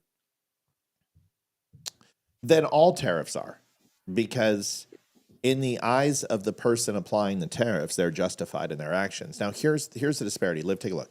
I'm watching. So I did an article on this, but here's the meme. 1990, top exports to 175 countries. We exported to 175 countries. and then top exporters to 8 countries for China. That's in 1990. Now, you can see in 2024, we have literally swapped positions where we export to 35 countries and they export to 125 countries. They've had a 140% increase on global trade as an exporter versus an importer. Now, we still import a metric shit ton, but we don't make anything. And if you can't make anything, you can't buy anything. That's the basic laws of economics. So when we're in a situation where we constantly buy, but we don't necessarily export anything of super value, we have to borrow against some source, whether that's income tax, get our revenue, or cutting spending, or just printing money. Well, that's where the devaluation of dollars comes in, and that's where inflation comes in. The problem is that it's okay that we're a massive consumer, but we need to bring factories and companies back into the United States so we can sell something and we have our purchasing power. But what happens is these countries put on these applied tariffs because we are rich. And there's been these horrible deals, whether it be NAFTA or contractual obligations that we've had with certain countries, and where we've created these back-ended, lopsided trade deals. Like $1 billion, a $1 trillion deficit against China over the last 50 years is a ridiculous number, right? So basically, we pay $1 trillion more annually to China. Not in annually, tariffs? over the lifetime of the trade. Okay. But it comes then down. they pay to us. Right. But here's why tariffs are good. And Leroy and I talked about this last night. When you have $1 billion a day in trade deficit with these countries, or you have $1 billion in interest being paid on our deficit and our loan, which is essentially what it is, but you have $2 billion coming in, that's a good thing. And these tariffs are generating $2 billion a day for the United States. Do the math. That's what, 800 and something billion, almost $1 trillion in extra revenue. So imagine if we don't have to do those tariffs. Imagine if we don't suffocate the markets, but those tariffs are applied as a tourniquet to apply pressure to a bleeding wound. And once it coagulates and once it starts to repair itself, remove the tourniquet, and imagine how good it will be. This is the benefit of tariffs. It applies pressure to let people know, hey, we're not okay with this. There's no equilibrium. We want it to balance. And once it balances, we're going to remove them. That's why reciprocals are good. Now he gets to remove those. They get to renegotiate the trade deal to shrink the deficit between these countries, which means added revenue to the United States. It's a benefit without punishing other countries. So when they say reciprocal, basically we're saying that we're applying to you what you have applied to us. So we're paying the same amount. Right. Correct? Which you can't do in every country because it's just impossible. The United States consumes too much. But that's why we are in such a great position, because China can't consume the goods that they sell to us, and Europe doesn't want them. And so they only have the United States, and Europe doesn't have another market, and Canada doesn't. Who are they going to sell their lumber to? They're going to ship it over to the EU and pay a 26% tax for shipping. So they need us. So everyone's talking all this shit that they're going to stand firm. Nobody's going to stand firm against the United States. They can't afford it economically. Okay. So Trump is basically saying, listen, we know we're the top dog. We know you need us. We don't need you as much as you need us, because when you raise those tariffs or you hit us harder, we're going to go somewhere else and get those goods to a third world country who's going to give them to us for essentially nothing. Trump's got it down. Got it. He's crushing them. Got it. Let the man cook. Let the man cook. Joanne Lumen, thanks for the shows. Thank you, Joanne. Oh, Joanne, that's amazing. Thank you so much. Thank you so much. So that's what happened today. Okay. And the stock market is rebounding. And now they hate him now even more because what he did worked. We still hate Trump.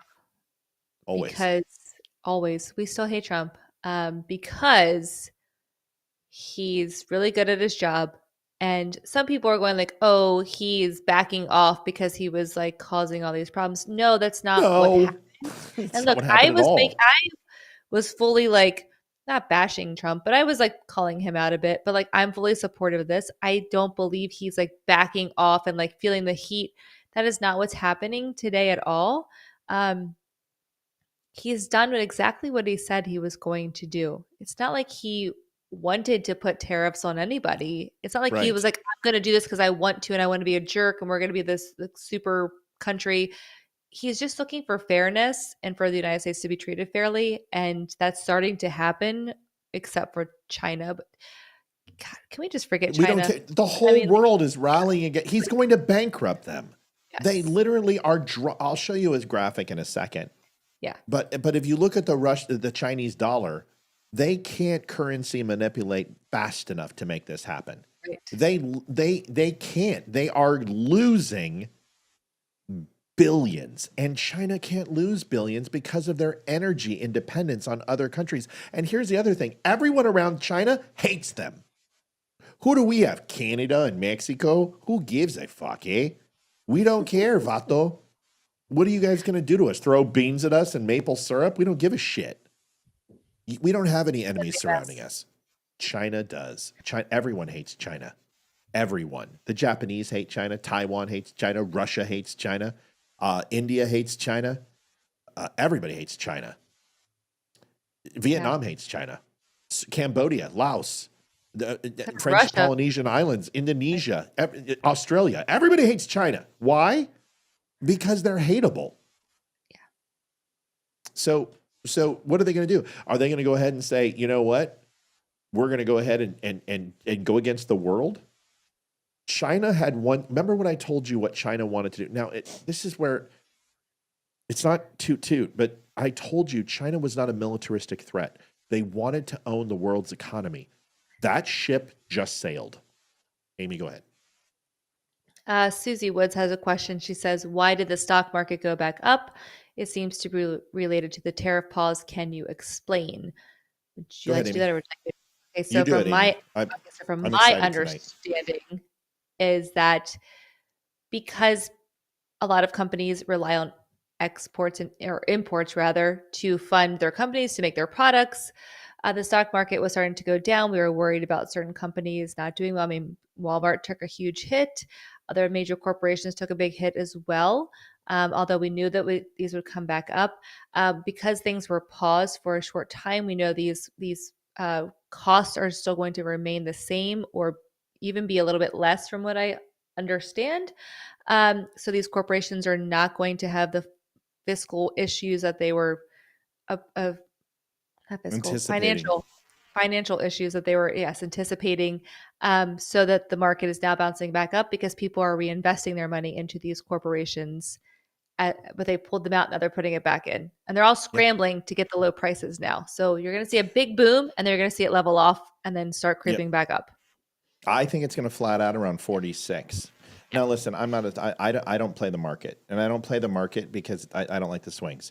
But I think it's going to top out at like 46,000, especially when the quarter two numbers come out, because the quarter two numbers are going to be fantastic. I don't know if you saw the jobs report for Q1, but they were above board. Growth was strong. Overall revenue was strong. Just let the man cook. Let him do his job. And here's the thing. The entire Democrat playbook, I'm just letting you know right now, is the economy. That's all they're running on. They can't run anything else. And they're going to lose so fucking bad on the economy. If things happen like I think they're going to, we'll probably have a 40-seat majority in the House. Mark me. Just letting you know. Okay. We got other stuff to talk about. By the way, thank you for the donations. The fact that we're even halfway to goal and you guys already gave donations, that means so much to me. Thank you very, very much. We're at 162 out of 300. Biden administration concealed a report showing U.S. troops had COVID. CJ Jenkins, $21. Thanks, Hayden. Oh my gosh. Hayden, are you serious? Hayden, you suck. Oh my God. I'm sitting there crying, tears running down my face, and I'm like, I need Kleenex. I was reading. I never have my phone on me. Get out. Okay, you better have your phone on you from now on. Take it. I don't want it anymore. I don't need it anymore. You just hit a $500 light. Yeah, sorry. I've had enough. Leave. Go. Everybody love out. You. Get out. Okay, we love you. All right. I'm like, Kleenex, okay, please. Here we go. Kleenex, We got to do the please. show. Oh. Show. Bombshell. The Biden administration concealed a report showing U.S. troops had COVID symptoms in Wuhan months before the pandemic was officially acknowledged. October. to be exact. Yeah. They were legally required to release it. They didn't. They buried it. Oh, God, somebody needs to go to jail. Here are all the details. The December 2020 report, which the Biden administration was required by law to release to the public over 2 years ago but didn't, reveals for the first time that 7 U.S. military service members contracted COVID-19-like symptoms during or after their participation in the World Military Games in Wuhan in October 2019, contradicting the Biden administration's public claims in 2021 that there was no evidence that any American participants contracted the virus at those games.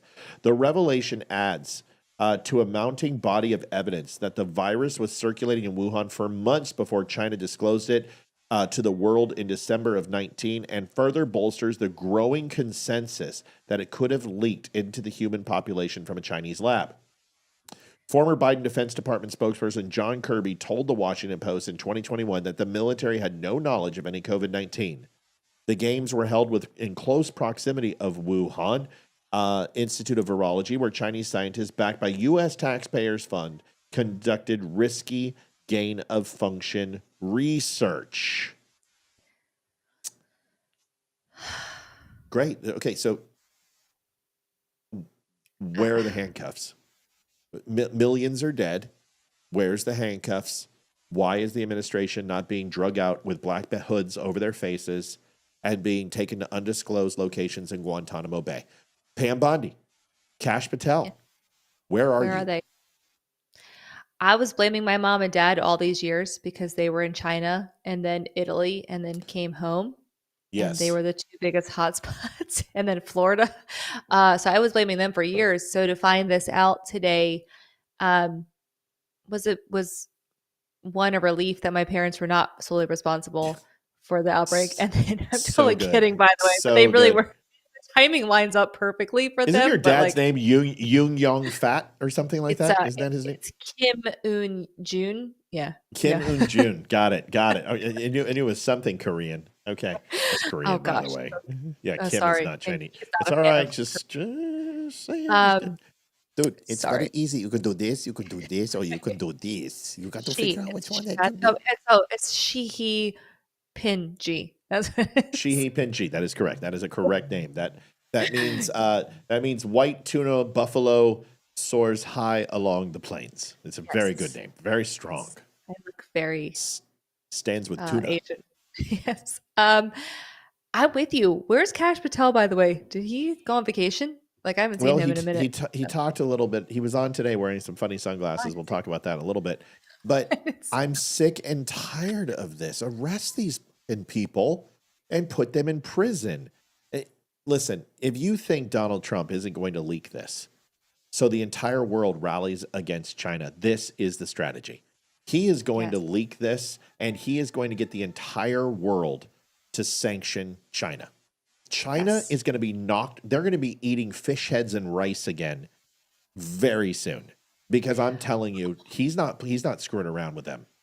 I have a question for you. Do you think that Trump is behind all of this research, that he is playing the 5D chess that people accuse him of, and like all of this is intertwined, and the tariffs and all of these things are actually linked in some Donald Trump way that most people don't understand? I think Donald Trump understands the global economy better than the people who are responsible to understand the global economy. Right. Same. And I think the way Leroy and I understand geopolitics better than pretty much anyone on air, he understands global economy. And the only way you understand is by playing that game with high stakes poker.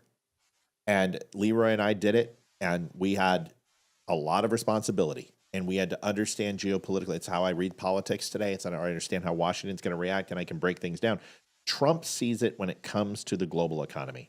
He understands how globalists think. He understands they're very egotistical. They need to be coddled. They need to be. He needs to help them self-aggrandize. This is why today with Xi Jinping, he said, "Oh, I like him. He's a good guy." But I can't blame them for what they did to the United States, but you literally are bending him over the barrel right now. And you're like, I really respect this guy. This is just business. He knows how to play the game. Yeah, agreed. I think Mel Lowe would like to call in. Christina Parkansky. $20. Thank you so much. Yeah, Mel, we would love to have you. You can call. She was saying maybe it's off because she's saying you need a color code for the call-in number when it's on/off. What the what? I don't know. Yeah, I'm just reading the cues. It's on. I don't know what to say. I know that Skype is going out of business and is going to be absorbed by Microsoft Teams, but I'm not off. I'm on. Give me a call. Try. A new update is available. Let me restart and update and see if this works.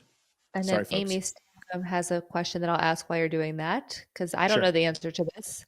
Whatever happened to Dr. Burke, who openly admitted they were counting the COVID deaths incorrectly? She said that regardless, what the cause of death was, if the person had it when they died, they counted it as a COVID death. I do remember this happening, but I don't have an answer for this. I don't know any. Well, what I can tell you, start using Teams. Oh, Teams, it's supposed to be in May. How stupid. Okay, hold on. I'm just downloading Teams. I have to update this. Continue. Great. It's probably going to crash my computer. That's ridiculous. It's not. Install. Okay. Install. 1111. That's my password, by the way. It's 4 ones. Anybody wants to get into my computer, good luck. Let me know how it works out. Olivia's going to be right back. Okay, Mel, almost there. China is reaching out to Australia for help. It's funny if it wasn't so precarious. Australia is not going to do anything for China. Australia understands their weapons.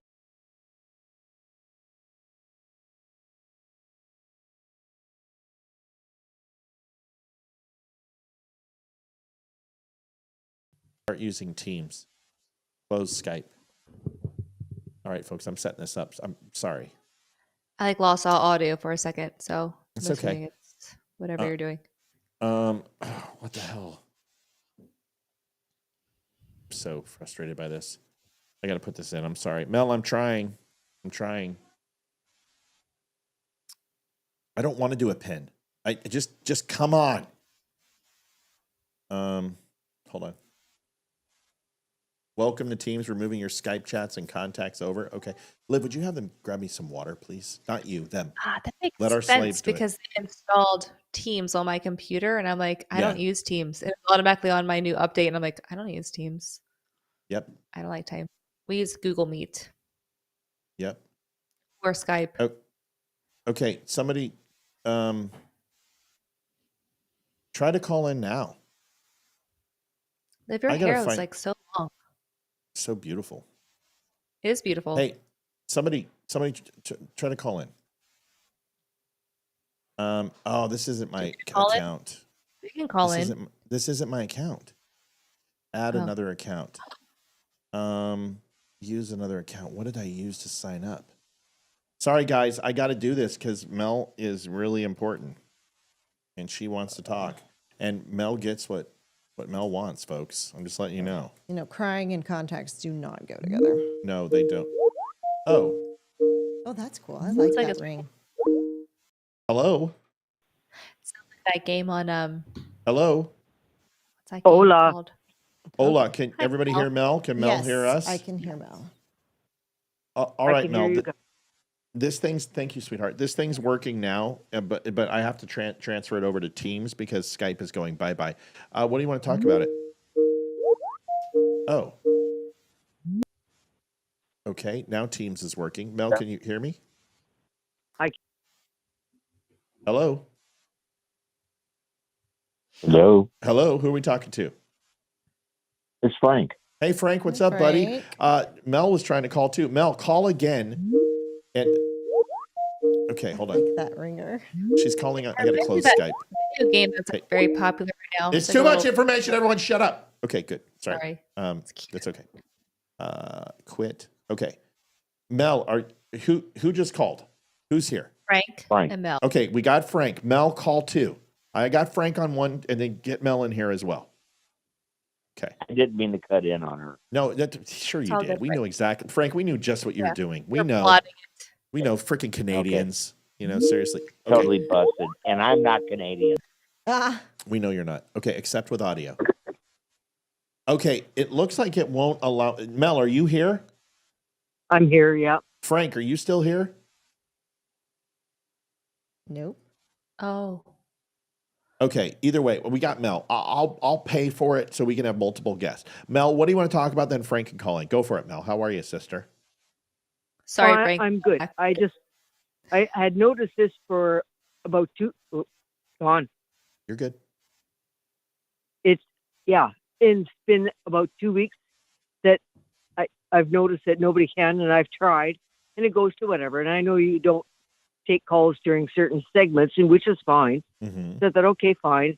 But tonight, like after, I'm like, well, and that's why I put up the thing going, well, if the number's off, just color code it. So if you're not accepting calls at certain times, just change it to a color. Yeah. And then when it's open, turn it green. If it's off, turn it red.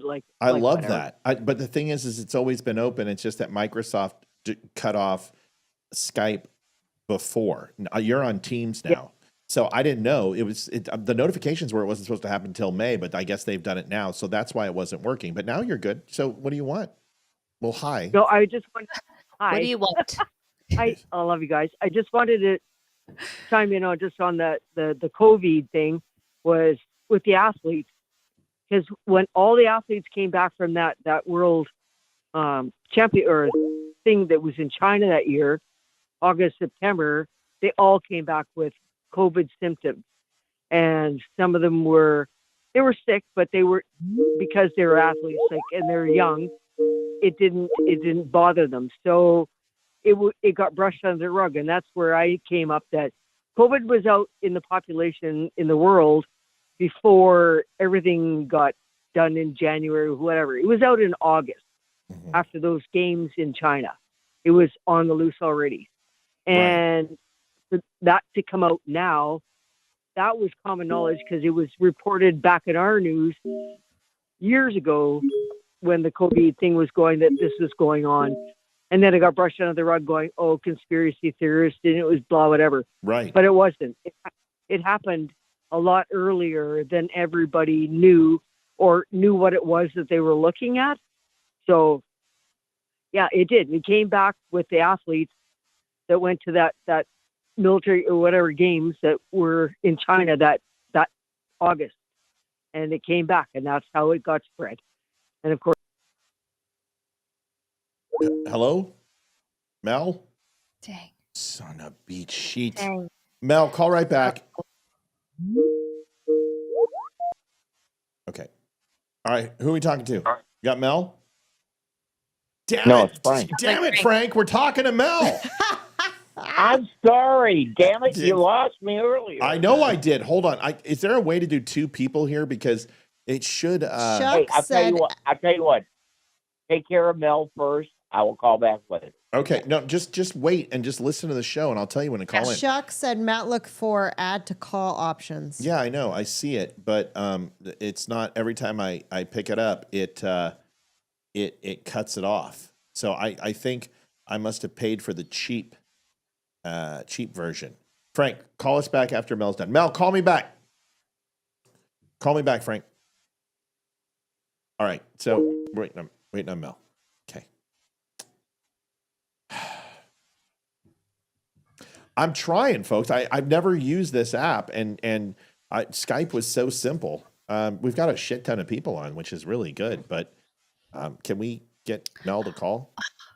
Can I just while we're signal? saying, Yeah, say it. Go ahead. while we're waiting for Mel to call back in, I listened to a very popular Christian podcaster, and I just happened to notice she was live today.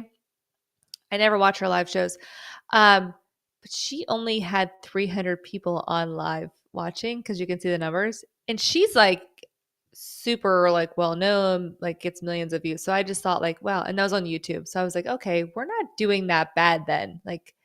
To have that many people on live, we are doing well. There's no doubt we're doing well.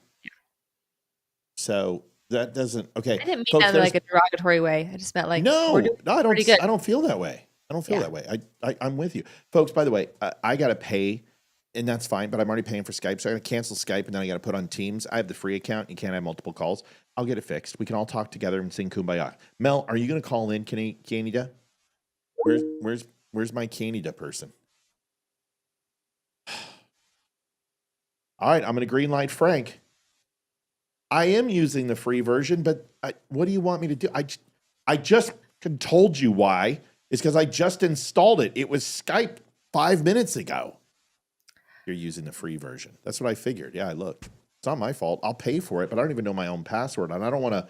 Dude, one thing with Microsoft is don't put it on the wrong account. Olivia and I figured that out. Right, Liv? Yeah. Okay. All right. Frank's calling. All right. Now, Mel, if you call back. Mel, we want to talk to you. Go ahead, Frank. I'm so sorry. I think I screwed this whole thing up. No, we were teasing you, Frank. You're fine. Go ahead, buddy. Oh, I know. Hey, this is just such a minor thing, but number one thing I want to tell you, I love that you're back on in the mornings and doing those little 3-minute blurbs. Thanks. I love those. Thanks. Good job. Please carry on if you can afford it. I will. And they're kind of fat free, you know, they don't have all the freaking like promo at the beginning and, you know, so they're just quicker. They're to the point. And it's what I couldn't do, you know, a year ago is I didn't know how to just get to the point. And I always had to explain it and make sure everyone understood. And now I'm just like, here it is. I got an idea. I'm going to tell you about it and move on. So I really appreciate it. And they're doing very well. I mean, they're getting a shit ton of views. Well, that's good because I was watching them when you were doing it previously. Yeah. And I was enjoying the shit out of them. And all of a sudden, they just like disappeared. And you were running a little chyron at the top that said you were on at like AM time and then the PM time. And I was like, no, you're not. Why are you still running? So here's the thing I wanted to tell you. No, let me answer that. Let me answer that real quick. And the reason why is, you know, the graphics department of the Donna and Friendly show was a little bit fucking busy. So they couldn't edit that full, 25-minute on repeat video that you see. So I sent in a ticket. And unfortunately, the employee we had wasn't doing a good job. So I had to have a coaching conversation with them. So I sat in front of the mirror and I said, listen, fucko, you got to make the graphics department important. I said, yes, sir.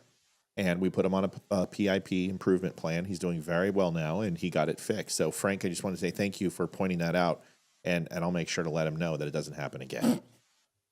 Okay, here's the other thing. This is really minor, but at the very beginning of the show, oh my God, you have the chyron at the bottom that has still point on there. Are you familiar with what I'm talking about? No, I have no idea what you're talking about. Okay, well then you need to watch the beginning. Frank, it's here. Very, very. It's here. I'm teasing. It's right in front of us. What's up? Smart ass. I know. Okay. So still point is misspelled. No, it's not. STIILL. Yeah, you're wrong. There's 2 F. You're wrong. That's how they spell their name. That's how they spell their name. You're wrong. I think I know more about this band than you do, man. Pretty sure. No, I'm sure you do. Okay, so it is 2 L's. Is that correct? No, it's ST. It's okay. It's STIILPOINT.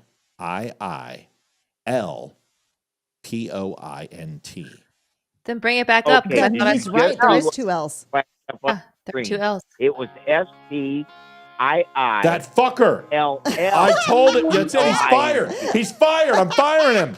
That fucking graphic designer is I'm not horrible. arguing this shit with you, Matthew. I'm right. You're right. for You're once, right. and you are wrong. Listen, Francine, we're very happy you called in and told us. Lighten up, Francis. Frank. He's right. He's Stop right. it, dude. He's Come right. on. He's I'm right. just trying to help you you win. out, brother. You win. You're right. I've never noticed that, and you think I would know better. Oh, gosh, thank you for that's pointing it out. I will hilarious. fix it. Thank you so much for The pointing funny it out. thing is, none of us figured out, including Stillpoint, who watches the show all the time. It's because That's what I could not figure out. Why did you people? You're on this. Why did you not see that? Unless you're not paying attention, which I know you're very capable of. Yeah, well, here's the good news. I just fixed it. I can tell you what's wrong. It's the American education system. That is the problem. There you go. I agree. That covers all because, yes, that's the problem. Yeah, Frank. Well Frank, done. are you in new friend. human resources department, Frank? Yeah. Frank can be our quality I'm control up for agent. anything. I'll help you guys out any way I can. I'm I- free. I'm retired. I have all the time in the world. Anything I can do to help you guys, I would be more than happy to volunteer my time. Yeah, Oh it's my gosh, fixed, by the way. Frank could You be mean- the quality control guy. We need him. He should be our HR guy. I mean, I Let's- totally like Move to Virginia because like this is where we're based. everybody Can needs I to be in complain charge? about me. Can I be in charge of DEI? Yes. You Yes. can. Yes. I think it would be good. We're gonna get to Bonnie. So we're covered there. We got 2 girls. What else do we need? Well, Damani is our DEI quota for the year, and then Well, I mean, we we also got had a 2 black girls lady and on a today. Damani. We're So- getting pretty diverse. Yeah, We also had Oh, Cheyenne I on. saw Cheyenne, man. Wasn't she I amazing? contributed. I wanted to help her out. I cannot believe that story. That is know. just It's so incredible, sad that isn't it? her daughter was just totally abused. I mean, I know. It's God help that woman. it's horrible. I think you guys will do wonders for her. Well, I and hope vice versa. She'll do wonders for us. And by the way, Frank, we're going to get you a free shirt. So thanks for telling us. You can get a Still Point shirt. We have some left over that are spelled STIILLPOINT. Then you can have one of those. Just Frank, like email me. I would love one. I want to be one of the incorrect. No, we don't have an incorrect one. Frank, email me. I have 2 other people that I have to order shirts for this weekend. So email me and you can get on that list. Why are you giving out free shit? That's what you gave out, and I just Fuck it. Amy, do you want to just jump on too? I mean, everyone else is no. on my It's what shit. you gave out. I haven't had a chance to sit down with you to order the shirts. I'll take a Webkin. Well, give me. Can I have your email address, please? Yes, it's olivia@thedumbshow.com. Also, I'll take no your dog. B, just Take do your you. dog. You're not getting my dog. know. You're not getting my dog. 45,000 pounds of cocaine and 3,800 pounds of pot. $509 million in Fort Lauderdale port. Cash Patel. Why is the FBI doing drug busts? Where's the DEA? Or the ATF. Where else are they going to get their money? But why is the FBI doing drug busts? I mean, that's great, Cash, but how about you arrest the people who hid the COVID report? Why don't we arrest the people who did pay to play? Why don't you go after Soros? I heard the bomb is supposedly George Soros and his son going after them for funding violent groups and paying for protests and violent protests. Hey, Matt. Yeah. Matt, I got a quick question. Why is Soros getting away with all this shit? I do not understand this. Why did O.J. How Simpson is get away with murder? Allegedly. Good point. No, he's dead. Fuck him. He killed her. What? Wait, O.J. Simpson died? Yeah, a while ago. Yeah. That's just shows how important he was. Yeah, okay, Wait, so hold O.J. on. Simpson died? Yes, he died. The juice is loose. He's done. Yeah. I did not know. I had no idea. I'm so sorry. I didn't know. I thought He's he a was little in prison green behind for the something ears. else. Yeah. Like Green stealing behind the ears. Vegas or something. So let me ask you a question. Well- how did O.J. Simpson get away with it? There's only one answer. How did he get away with it? The glove. No, money. His lawyer. Oh, yeah. Money. Well, I think it was money and Absolutely. he was idolized. He was an athlete. He was idolized. People Money. loved him. Money. The glove doesn't fit. He has to quit. Money. $10 million. Yeah. $10 million, and he's still owed close to Not the only person who 35. didn't know. Yes, O.J. Simpson's dead. Okay, this I had no show is idea. just off the rails, folks. Just give us money. Did you reset it or something, Libby? No. Oh, it's not That's showing up 0. here. Let me reload it. Okay, there it Well. is. Okay, so Weird. Kevster, $10.80. So it's money, dude. And George Soros has an ungodly amount of money. And the problem is that when you have federal and circuit judges that were all appointed by Soros, and you have DA prosecutors who are appointed by Soros, you don't bite the hand that feeds. That's why. He died a year ago. Well, tomorrow. I understand that point, and I totally understand that. Yeah. But somehow, somewhere, there has to be a way to be able to get back at this guy. You know, whether it's RICO, whatever it is, Sure. I don't know. I'm not that smart. I don't know. But there has to be. Well, you know what I thought it was? I thought it was Donald Trump who literally got to appoint every single cabinet position, owns the House, owns Congress, owns SCOTUS, and owns the gubernatorial. I thought that was a good start, but I haven't seen anything that makes me feel that anyone's doing their job. Okay, why is Cash? Well, I don't. Well, listen. He owns SCOTUS. Why is Cash Patel doing drug busts? Why is Kristi Noem carrying weapons and literally ready to flag and blow somebody's head off? Why is Pam Bondi Exactly. a Fox News co-host and looks like she's press secretary? It's Can Christy Nome looking for spare dogs, just like loose dogs, you know. So not cool that we have a dog now. So wrong. You're going to get Amy to drink, and that's never good. No Sorry. Christy Nome I'm Doug. gonna drink tomorrow. Actually, no, I'm gonna drink on Friday. I'm drinking on not like getting drunk, but I'm having some drinks. We're going like if you guys want to join us, Uh-oh. you're welcome to come to I Blue lost We have Month. a your show audio. on Friday. We have a show. Who are we doing? Are we doing somebody? Who are we doing? Yeah, who are we doing? We're bending somebody over. Who is it? No one's coming on All Friday. right, Frank, you got anything else? I got to get Mel back on here. I feel horrible. My good friend Mel had to got punted. No, I'm sorry. really I'm sorry I curious. took up all your time. Mel, I apologize to you. I love listening to you. And go with Mel. I love you guys. Take care. Love you too, Frankie. Bye, I buddy. love you, Frank. Thank you. Love and you, I Frank. Your Thank hellos, you. Email and I me. appreciate it. Yes, thank you, Frank. He's the best. Yeah. Everyone wants to know how O.J. Simpson died. First of all, I didn't know. I'm not the only person. He died a year ago Yeah, from natural tomorrow, causes. April 10th, 2024, and he died of cancer at age 76. Natural causes. The guy was always a cancer, so it's nothing new. Agreed. He's a douche. I had no idea though. I really thought he was still alive. I thought he was in prison for like stealing or something. I guarantee he didn't die from a pain in the neck like Nicole did. Yeah. So Drinking on I Friday, didn't guys. realize he was that old. it's cancer. Yeah.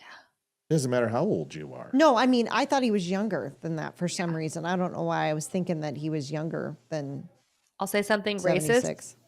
Black Oh, don't crack. Did you say black don't crack? That's what they say. Who say? All of my black friends. I'm sorry, my one black friend. All one of them? I'm like, you don't have any black friends. You're I such have, a like, liar. three. I have three. All right, folks, we got to take a break. It is 214.69. Is that correct, Olivia? Out of Yes. 300. All right, we'll be right back. It's not age. The Dumb Show is built on real conversations, raw, unfiltered, and fearless. Big Tech didn't like that. Facebook pulled our funding, tried to shut us down. But for over a year, you, our incredible viewers, have kept us going. Your support, your donations, your time, it all matters. Most of you spend 10 plus hours a week with us. Compare that to Netflix, maybe 5 hours a month. We believe we're worth that time. And we hope you do too. But listen, we don't want giving to feel like a burden. We want it to feel good. So take a second to ensure you're in a good spot. If you're in a place to give, that will be amazing. If not, just liking and sharing helps more than you know. Visit thedumbshow.com/donate. Whether it's PayPal, Venmo, or Mail, every bit helps to keep us going. Dumb Nation. We appreciate you more than words can say. Wow. Amy opened up a can of worms. There are a whole bunch of comments that are inappropriate for this channel. That's not like a mean thing. And if you go black, you don't go back. That's a little No, much. it means that they don't get wrinkles like us white people do. They always look younger. Like they have good. At least Olivia didn't say that Maxine Waters looks like a struck match. It wasn't Maxine Waters. She did say that though. It was the mayor of Chicago. Oh, I Lori like Lightfoot. it. She looked like Beetlejuice. I googled it. It says a cultural expression often used as a compliment, suggesting that Black people, especially women, age gracefully and maintain a youthful appearance. Oh, but it can also be problematic as it perpetuates unrealistic beauty standards and disregards the natural aging process. They always look beautiful. They always look. It also perpetuates the crack epidemic and the illegal and completely unconstitutional. That's not what I said. That's not what I said. But I'm like, okay, so, okay. Why don't you do me a favor? Why don't you go ahead and say, like, Black Burning Cross and see if they relate to that as well? Blacks don't crack. Yeah. This fact check has proven you unequivocally false because, according to the statistics, blacks did crack a lot of it. Oh, crack the drug. I'm talking about. Yeah, there we go. Boom. Oh, well, light on. Bing, bing, bing, bing. Light on. I'm talking about how young they look, and they always look better than white people. Yes, but I'm saying the connotation. That's like saying white don't meth. Right. Because we know white meth. We love it. Jack Talk Tie. Allegedly. Jack Talk Tie real well. All right, can we play this damn video? Pete Hegseth's got some great news. This is amazing. Listen. Memorandum of Understanding. Hi, Adeline. On cooperative security activities. And we'll be signing just moments after this press We know, Matt. We're just playing around. We're not saying anyone's racist. We're just making jokes. Everyone's good. conference a joint declaration with the Minister of Canal Affairs on the security and operation of the Panama Canal, which is a framework for U.S. warship and auxiliary ships to sail first and free through the Panama Canal. That is why the United States and Panama have just signed a memorandum of understanding. So all this talk of Panama Canal, we were going to go to war with Panama and take them over. Panama, please. Like literally. I could take my AR and a schooner over there and take Panama. So all the pontificating by the left, how bad are they going to lose before they realize that they are just burying themselves in the midterm? Because all this is doing is just going, look at the insurmountable odds of Panama. Look at the insurmountable odds of tariffs. Look at the insurmountable odds of the border. But honestly, all of this has been really fairly easy. But the Democrats have made it sound like the sky is falling and it's all impossible. So Trump gets to say, this is the hardest legislation ever. Some of the greatest things that have ever been done. Even the other people on the aisle said so. And he just gets to sit here and make campaign ads. Are the Republicans ever going to lose again? Liv, yes. Are you happy so far? I mean, is this what you voted for? Yeah, I mean, I definitely, with his cabinet picks, I definitely want more of it. They need to start getting more done. I mean, we expected a lot more deportations than there's been. I mean, I'm happy that some are being done. I'm real happy that the border crossings have gone way down. That's huge. But yeah, they need to do a little bit more. I know Doge is working, but they need to clean up the swamp a little bit. Yeah, let's get some arrests. I mean, the one gripe I have about what he did is he's supposed to be lowering the size of government, but yet at the same time, every single government worker has to physically come into work now, and that has just caused a kerfuffle of like epic proportions. Epic proportions. Like there is no room because they closed down half their offices. There's no room. People are sitting in hallways. Sounds like we need to fire more people. And it just, it's insane. And I mean, them working from home, and I understand, I hope this is a temporary thing where they call everyone in and the people who were not doing their jobs and don't want to do their jobs anymore, or they get rid of them. And then once they figure it out, then they can go back to people, okay, hey, they don't need to come into the office every single day. I really hope that's what it's going to be. But I don't know. Fair enough. Just my opinion. I think that's the one big thing that. Yeah. I think they leapt a few things that they maybe should have waited. They definitely ran before they crawled in some things. Mm-hmm. Okay. Yes. So, but that's okay. You know what? Listen, when you are cutting fiscal waste, cutting small doesn't do it. You got to make big, and they're like, whoops, we fired those 700 people. Well, let's go ahead and get them back. And we apologized.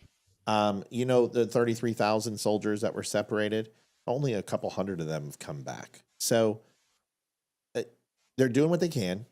Honestly, just keep doing what you're doing with the global economy. Just get the globalists out of the picture, and the United States is going to be better for it. Let's get us back to being the only superpower in the world. Thank you very much. Let's knock China off the pedestal. Yeah. Do you think this is from Kevin, do you think this administration is afraid of being called out for lawfare against those that went after Trump? No, because they've told us all the illegal shit that people have done, and they're doing nothing about it. Oh, come on, Matt, you need to be waiting, be patient. Do you guys understand how long an indictment takes? You can form a formal inquiry and convene a grand jury right now, because that's what they do. Unless you really don't have the evidence. So is it that you know all these things happen, or you think they happen and now you have to prove it, because that's a very different thing. So just go up there and say, listen, a lot of the things we said in the election weren't true. A lot of things we've been telling you for 4 years are not true. We were guessing, we were pontificating, we were speculating, and now we're actually going to do these investigations and see if there's any there. But right now, I wouldn't expect any arrest because nothing that we said was true, because that's what they're saying. Tell me I'm wrong.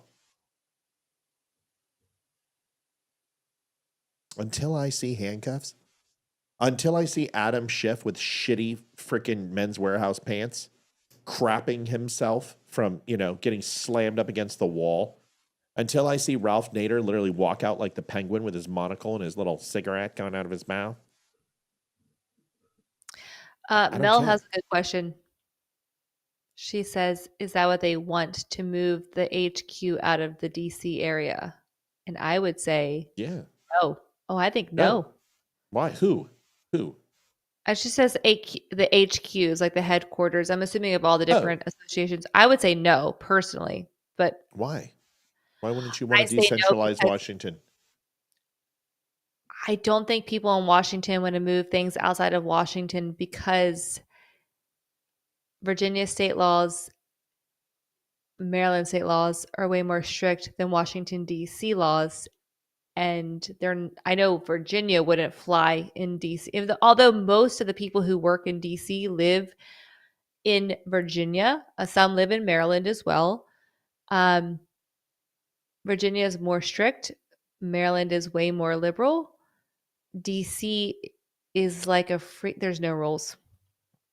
There are no rules. My point, but why wouldn't you put the headquarters of the FBI in like Oklahoma?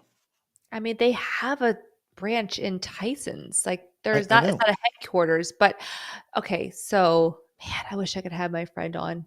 Probably 2 years, but it's not like you're not talking to somebody who worked in DC. I know. I'm not completely unfamiliar with the.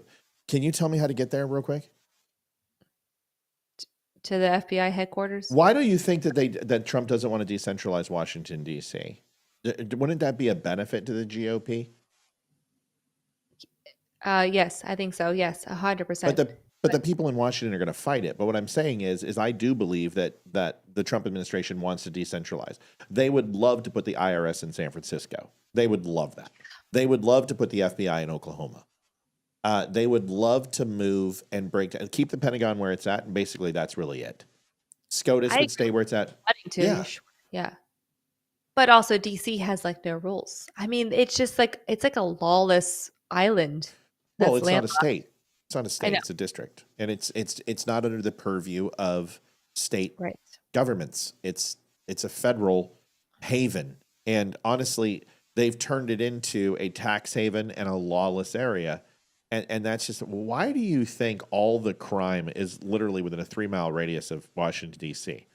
But if a shooting happens on the street. All the crime in D.C. happens within a half a mile. Yeah. It's literally true. I mean, I don't know if you guys have ever been to D.C., but when you drive out of the perimeter of D.C., it's like literally, you're like Cartman, in the ghetto, in the ghetto. I mean, it's bad. Yeah. Like, you you can't carry. So it's just like, well, I'm going to be raped and shot and killed tonight, preferably in that order, I hope. You can carry, but it's very difficult to get the concealed carry license in DC. You're not getting a carry in DC. You Unless can. you have a 3. No, you can't. No, you can't. You absolutely can. No, you can't. Tell me a civilian you know who has it. I know a class you could take. You can take the class all you want. You're not getting a permit in D.C. unless you're with a 3-letter agency or you work for the federal government. I know a little bit of what I'm talking about on this. Okay. But I'm saying it's possible, though. It is a possibility. No, not unless you have federal authority or you have. They have the of course they have. Bakersfield, California offers classes. San Francisco offers classes. But you're saying like in real life, you're not going to get. Yeah, I'm talking real life. You can have a concealed carry class, but it doesn't mean you're getting a permit to carry. Okay. The classes have nothing. I'm sorry, I'm not trying to be aggressive here. I'm just letting you know I worked in Washington, D.C. And I carried a weapon in D.C. And the reason I carried a weapon in D.C. is because I was federally mandated to carry a weapon. You can't, as a civilian, carry in Washington, D.C. You have to have a federal permit and a reason. Be a gang member. Well, that's not the point. That's not legal. We're talking about legal, right? Because that's why we say conceal. I'm kidding. Are Yes, you I'm being kidding. purposely obtuse? All right, who's calling? Hi. Hi, What's it's up? me. Hi, Hey. Mel. How are you? Long time no talk. I'm fine. I haven't talked to you guys forever. I know. It's good to see you. I know. What did you want to talk about, Mel? Since you called it, you were very. It's not like we could have talked to me in like dumb chat and said, "Hey, Matt, the phone's line's not working." I feel horrible now. I'm sorry. Well, no, because I don't know technology because I'm old and whatever. And I thought, well, maybe it's just me. And like I said, I know that you don't turn it on during certain segments, which is fine. Like, I understand. Yeah. So Most of the time, I just ignore it. Yeah, I know. And Just then, kidding. yeah, It's you not see my number, you go, okay, I'm not answering her call. That's not true. I love when you call. I feel like it's like an old friend reaching out. That's, oh my God. What do you want to talk about? How do you feel about Trump's tariffs now? How's it feel? I like the tariffs. I think this is great. And there's a whole lot of people in the Great White North above you that agree with what's going on. There's, of course, the political pundits and shit because of the election, and now everybody thinks Mark Carney is going to be the savior and we're going to get the libtards back again. I'm like, really? No. Like, Donald, you didn't do us any favors by telling Mark Carney that, oh yeah, we'll chat after the election. I'm like, no, because this is not boding well up here. But anyways, it is what it is. Timing is always everything, and I'm really praying. We only have, advanced polls start next weekend, so I'm like, oh God. But I'm looking at crowds and stuff, so we're still hopefully hoping to change the dynamics of this country up north, but I don't know at this point. I'm very nervous and very scared that we're going to go back to the same WEF Trudeau, whatever, except Carney is a whole bunch smarter than Trudeau could even conceive to be. So that's the part that scares the crap out of me. Yeah. Yeah. Yeah. Real quick, we're going to talk about DC real quick because Amy's here. Amy, are you done? Are you here? Can you talk? I got to get Amy. She's talking to her husband. Okay, so let me I just pulled up the stats and went to ATF and pulled up the stats for Washington, D.C. 721,000 people live in District of Columbia. Out of that, about 17,000 concealed carry permits are there. Out of that 17,000, about 98% of them are federal workers who work privately for the federal government or contractors.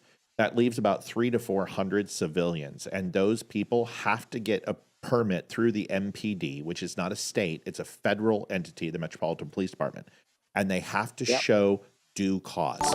Due cause means this: I carry over $50,000 in cash, or I have an open death threat. That makes that number infinitesimal. And DC does not allow reciprocity, which means that I have an ID in Texas that's good in 38 other states, but it will not, there is no state it accepts other. So therefore, if I have a Maryland carry, which I did, I have which is almost as impossible to get, but I got one. Yep, Virginia, I have full carry, and I can carry pretty much anywhere in the U.S. I can carry in California. But I cannot even drive with a firearm in my vehicle unloaded in Washington, D.C. It is a Class 1 felony. Yep. Well, yeah, because Washington, D.C., the District of Columbia is a swamp. And that's my point when I put that comment up. And I know Amy, because she's a realtor or whatever, and she's like, holy shit, everyone's going to vacate D.C., whatever. But I think, and Trump had this idea, and he had put it out there going, I'm going to move all these headquarters to all different places, whatever. And that will dissipate all this swamp shit. It'll slow it. Well, it won't dissipate, like it won't kill it. It'll slow it down because now they have to go to different states, different whatever. Yep. And the headquarters are going to be whatever. Yep. It's not going to be this coalition, this thing that they have, this tentacles that have 9,000 arms in it, in this tiny little area called the District of Columbia, which is not a state. It's a city. Technically, it's a city with a designation. How So, dare you but to talk move about it- our nation's capital? How dare I you, know. Canadian, insult our country by disparaging DC? That shithole deserves more respect than you're giving it. Real No, And I will it say doesn't. this. I don't think anyone's There going is, to be DC. anyways. Hold on, real quick. Frederick Baldwin says, "Doesn't Lauren Boebert carry in DC?" And then Loretta says, "Those are hooters, not shooters." Amy, go ahead. Amy, go ahead and say what you're going to say. No, Sorry. I don't think anyone's like fleeing DC. I personally refuse to, even though my office is in DC, I don't work DC. But Jason does, and he has like, I Don't think hear anybody. She can't hear us now. Can you hear us? No, I Hello. No, I can't. Mel? I can't hear Amy. I can hear you. I can hear Olivia. I can't hear Amy. Oh shit, that's a setting sign inside language. Teams. No, she basically. Hold on, I'll translate. Mel, are you ready? Watch me on the screen. Ready? Is she Watch. giving me the finger? I'm gonna do sign language. No. Watch, here it is. Okay. Got I it? can't see you because I'm on my phone. Okay. Not at all true. Mel, I love you. I have to set up Teams. I know everyone's gonna be so upset that I didn't like set up the audio for a program I didn't even have 20 minutes ago. I know, what a slacker. Mel, I gotta go. We love you. Bye. I love you guys. Love you, Mel. Thanks. Love you. Amy didn't That's a say it. question. Amy didn't tell you she loved you. She doesn't care. What's up, said, Amy? No. Off. No, okay. You gave me the finger, but it's okay. No, I did not. I would never. I love Amy as well. Love you too. Bye. Nope, she didn't have time for a question. There's a question from the Damn it! audience. You know what? I Fuck it. We're not. No, wait. We're not getting any of these topics. I'm just letting you know. None of them. None. None. Fine. Not one. I go to the bathroom. I just want to go to the bathroom because it's almost 9:30 and I have to pee. Sorry. Sanction me. Am I allowed to- Sanction me with your army. Oh, wait a minute. Okay, go. I'm going to show Dave Chappelle. Is there any truth to Schiff compiling a shadow government? Yes, they've already said it like 100 to times. pose Trump. Schiff has said it.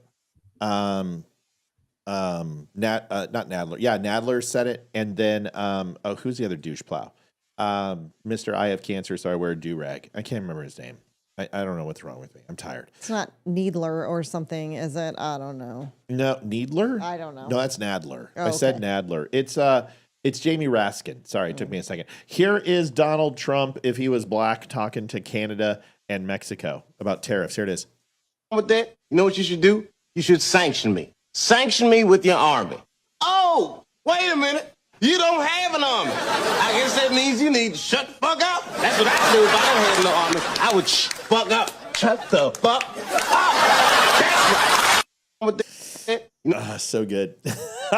I love him. I love Dave Chappelle. He is one of my favorites. We have got a bunch to do, but Sonny Hostin, many blacks and women will not be able to vote if we require voter ID. Listen, this is why people have no faith in women. They've got to stop this. This is such nonsense. And how racist is it to say that black people aren't smart enough to get their own IDs? Olivia, you're not black, but what do you think? Do you think it's... It is incredibly racist. And now to add women to that, sexist. Yeah. I mean, are you... I'm so confused. What do you think? Because, wait. According to the left, and Hillary Clinton, any woman that voted for Trump was told to do that by her husband. Therefore, she is controlled by her husband and probably is not allowed to get a driver's license because she's under her husband's thumb. So maybe Correct. that's where she's going, is that women, Republican women who voted for Trump, can't do anything unless their husband tells them they can. So maybe that's what she's talking about. I don't know. Let's listen to what she has to say. Okay, guess not. But can we listen to what the woman has to say? I mean, borderline, the woman who is no longer black. Should I grab the trash can so I have a place to throw up in when I hear her talk? No, you're okay. And it's amazing. She actually looks halfway decent close up. Usually on The View, I want to vomit, but she doesn't look too bad for a white girl. I mean, here it is. Don't have cars, don't have... I lied. She looks fake as shit. By the way, folks, we are at $203.89. We're already in overtime. We know we donated to the wonderful foundation of Cheyenne on here earlier on the show, and we're very, very, very happy you did that. However, if you would like to donate to the Donut Friendly Show, you can do that by going to thedumbshow.com/donate. We are literally $97 away. We would love to see it. And hopefully Bobby and Mel don't have to make up the gap. They've been doing a lot for us lately. So if anyone could help out, we'd appreciate it. Let's go ahead and move on. Have driver's licenses. So it's sort of a vestige of, I think, post-slavery laws where Black people had to prove their right to vote. And oftentimes they couldn't vote because they couldn't pass some crazy test, or they didn't have the appropriate ID.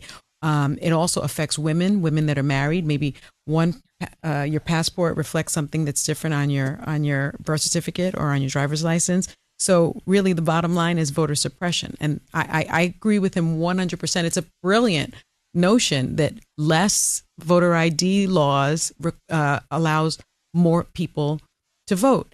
And most democracies do it that way. We're the only ones that really don't do it that way. Right. I mean, people don't have cars, don't have... Can I start, please? Yeah, because this is so freaking wrong. There is so many lies in this. Go ahead. For starters, Ethan, what time are you setting your alarm in the morning, dude? Yeah. 7:40. Thank you. Okay, let's not do this. And let's not put my shovel for him? in the back. Let's not put my shovel in the backyard in wet grass there, Ethan. Ethan, you're already going to get a red ass if you keep it up. Wait, what time does Talk school back start? to me again. I swear I'll knock you in the next month. No, his bus picks him up at shortly after 8, but he set his alarm for 5 minutes before the bus came today.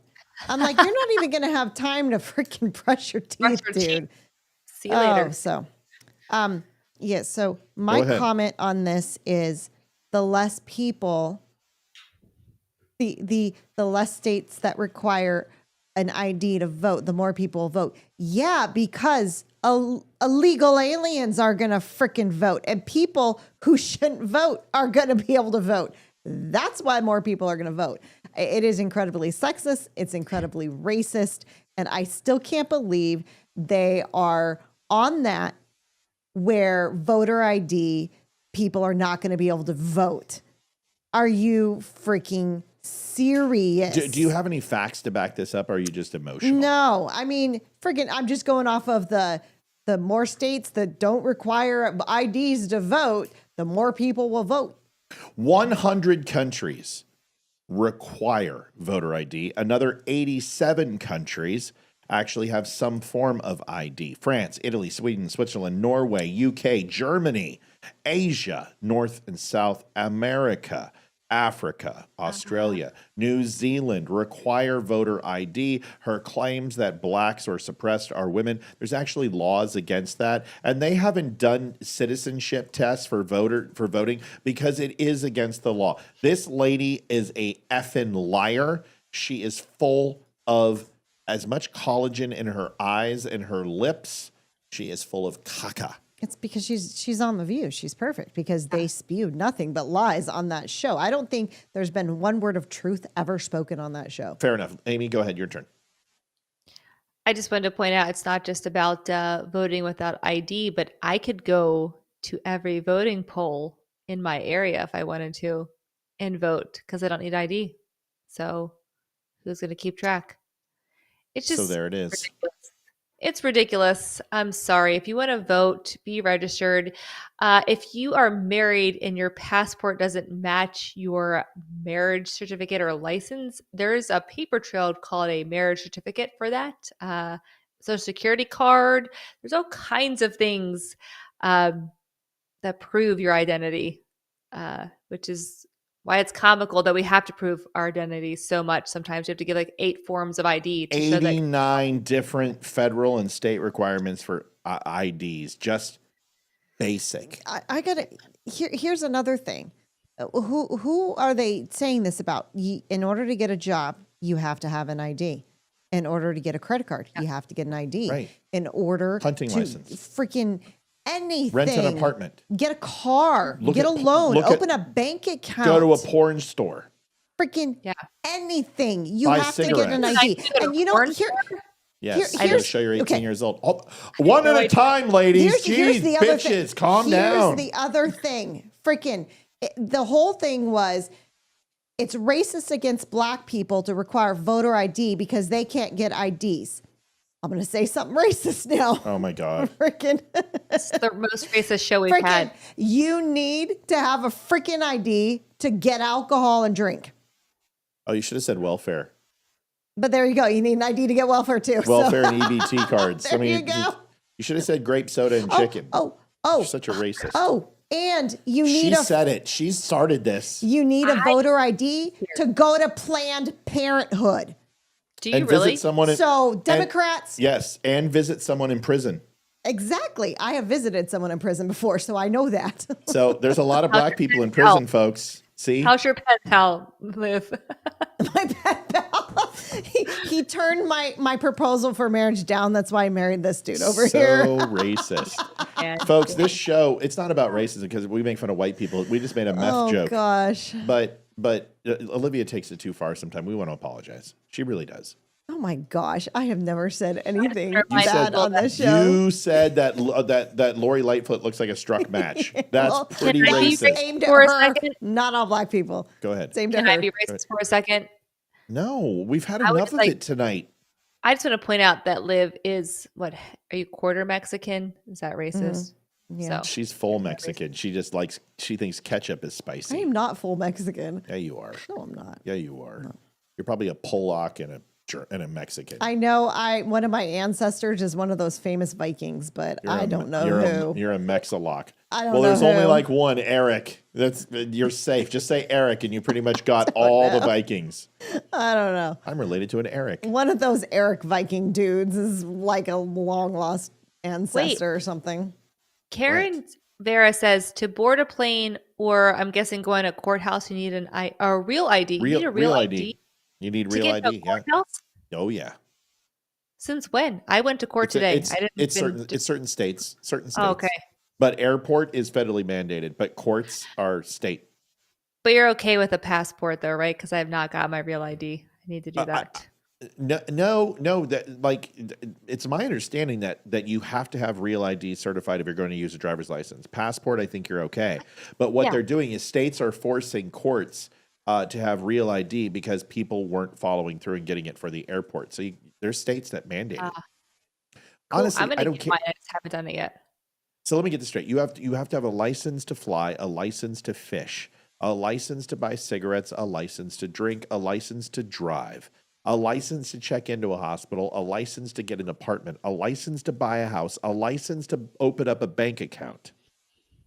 But you don't have to have a license to vote. Makes complete sense. Correct. You also have to have a license to register your child for school. Yes, you do. Anything to do with your child, you have to have a driver's license for. Yep. Folks, 214.69. We're dead in the water. I think we're done for tonight. I think we have. I think it's all the racism. From Olivia and you. I mean, I've been completely down the middle. If you guys are against racism, you should donate now. And if you're for it, then don't donate. Folks, I need to get Amy and Olivia some help, right? They obviously have taken the Klan that's only a few hundred yards away from all of our houses a little too seriously. and we need your help. So please help me cleanse the racist behavior of my two compatriots. And help us get the Klan out of these two ladies. Only your donation can help us. Go to thedumshow.com/donate. Here is the truth will set you free. Here's the last one for tonight. And this is, I am so sick and tired of hearing this. It's when people say, in 1963, you could make $10 an hour and support a family of 4. And that's Doug Gummit. We need to go back. Okay, I did a show on this, and I blew this thing apart, but I've got no problem doing it again. On the Will Kane Show today, David Asman, the Fox Business anchor, says this. Listen to I'm so sick of this argument. I'm going to blow it apart, and you girls can help me. And to them. So obviously they have, I think that trade deficit as part of the equation is a mistake. That's my feeling. I love reciprocal. It's very simple. You give us a tariff, we'll give you a tariff for the same amount. That's simple. But here's the problem. We Americans used to live a lot better with a lot less than they do now. My dad made $3,500 a year the year I was born. That's an equivalent of about $40,000 a year now. With that $40,000, the equivalent of $40,000 a year, he had a 3-bedroom house. He had 2 kids. He had a wife who didn't work. He had a car, a TV, and my granddad lived in the basement. All right, that was with the equivalent of $40,000 a year. You try getting anywhere near of having all that stuff with $40,000, and it won't happen anywhere in the United States right now. You could double it. You could triple it. With $150,000, it'd be tough to have everything. We have lost the value that used to make the American dream real for American families, and Donald Trump wants to get it back, and he sees trade as a way of doing that. All right. Does anyone want to say anything about this? Because I've got some things to say. Yeah, what year was that? Just what He year was talking that? about his dad. I'm assuming he looks about like my mom's age, right around there. 1962. 1960. Okay. When my mom was born. Was a lot of money back then.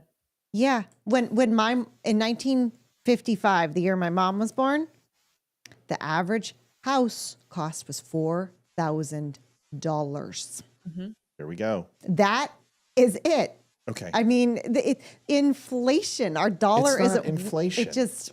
It's not inflation. The average home size was 800 square foot. Right. And it's not even, hold on. No, Amy, you go, because I'm going to go off like a mother. You better donate to get me to stop, because I'm about to get racist in this motherfucker. I'm just calling our viewers who are not donating. If you are, again, I'll say it again. If you are against racism, you should donate. And if you're for it, then don't. Yeah, let's get you racist. You have a lot of people in the South who watch. I don't know if this is going to work. This reverse psychology you should probably say, if you're not a racist, don't donate. And we probably would have hit goal. Go ahead. Also true. I'm obviously kidding. No, I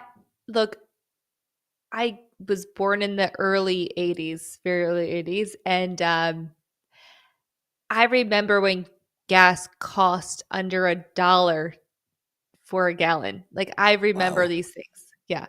So, and my parents would tell me, I remember when they bought the first big house that I grew up in. I remember, I don't know why they told me how much. I think I know. It was it was under $200,000 that they paid for this house. Like, beautiful, like huge, like beautiful house. And they sold it for over $500,000. Huge. The market boom.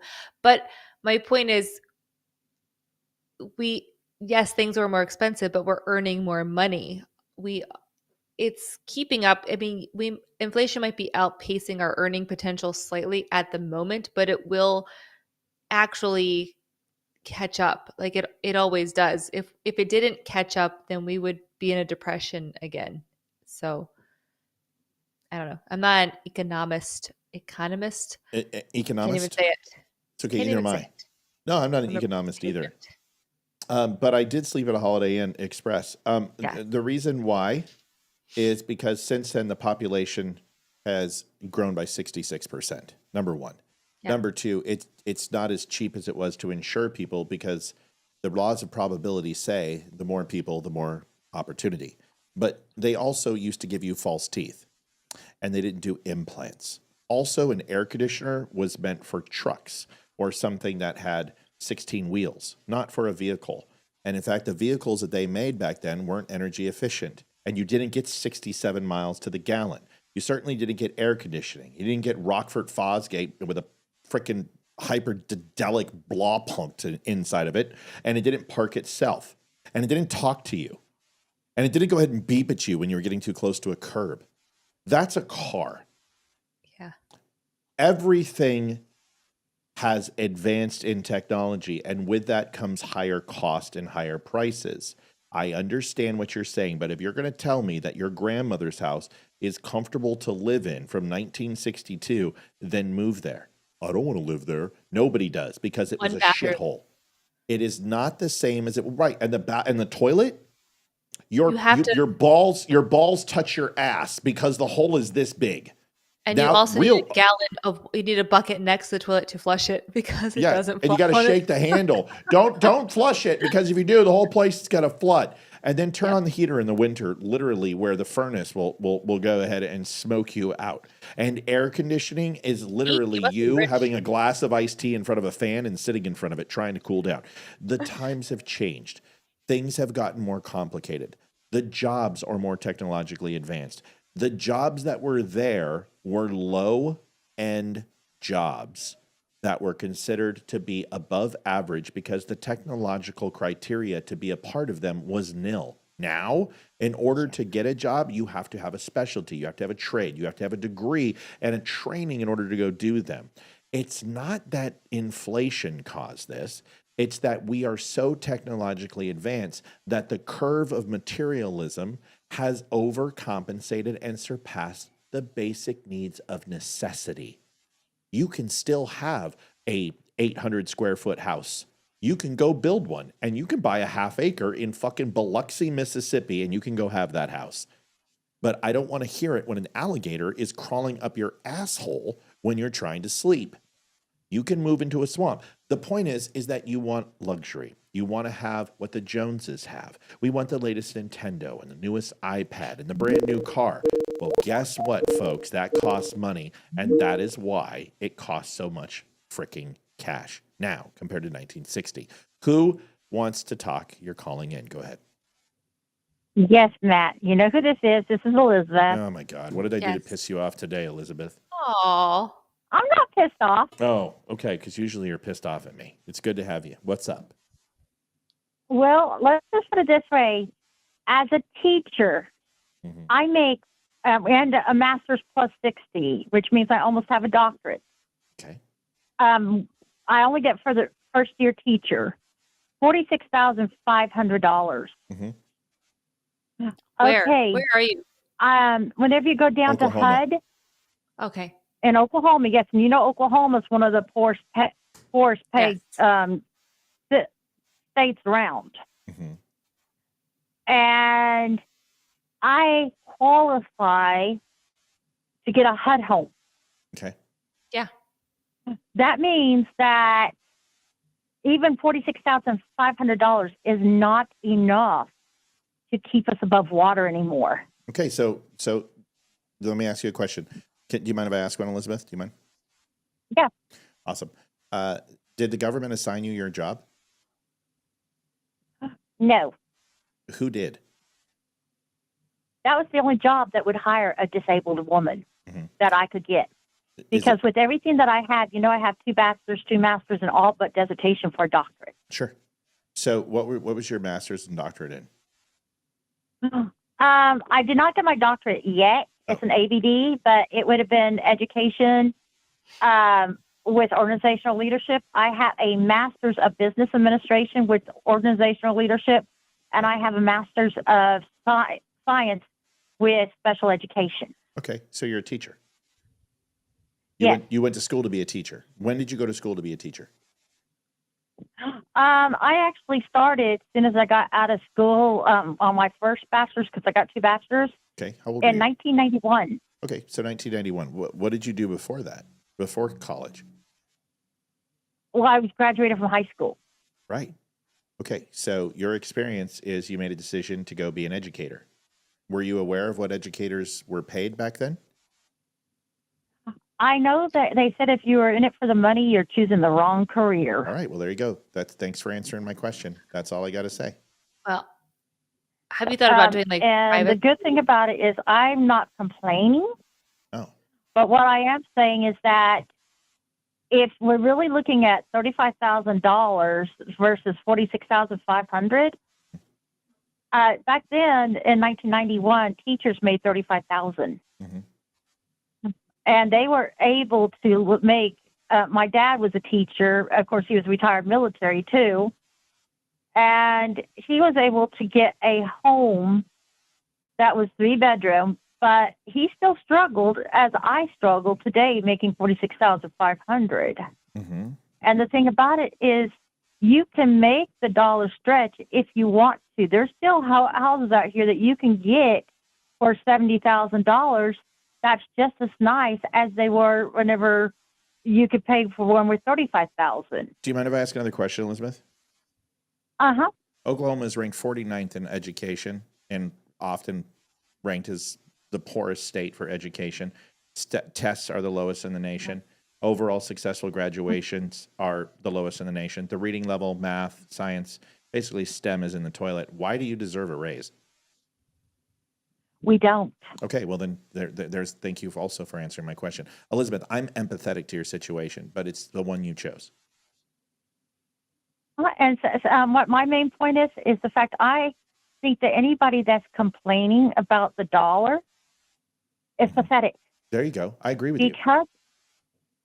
because of the fact that 46,500 is not a bad pay rate. No, it's not. It's what Olivia makes. And it's really not a bad pay rate. If you really get down to it, depends upon how you spend your money. If you want to spend it like luxurious and stuff like that, go get a better job. Yeah. And you're disabled and you're saying this. How much do you make, though, with your compensation from the state? So if you don't mind telling me, you've already told me your salary. I mean, you clear $75,000 a year at least. You have to. No, I don't. Well, then you're not disabled. Let's put it this way. I, as a disabled woman, because I'm in a wheelchair. Yes, ma'am. I was only making $977 on Social Security.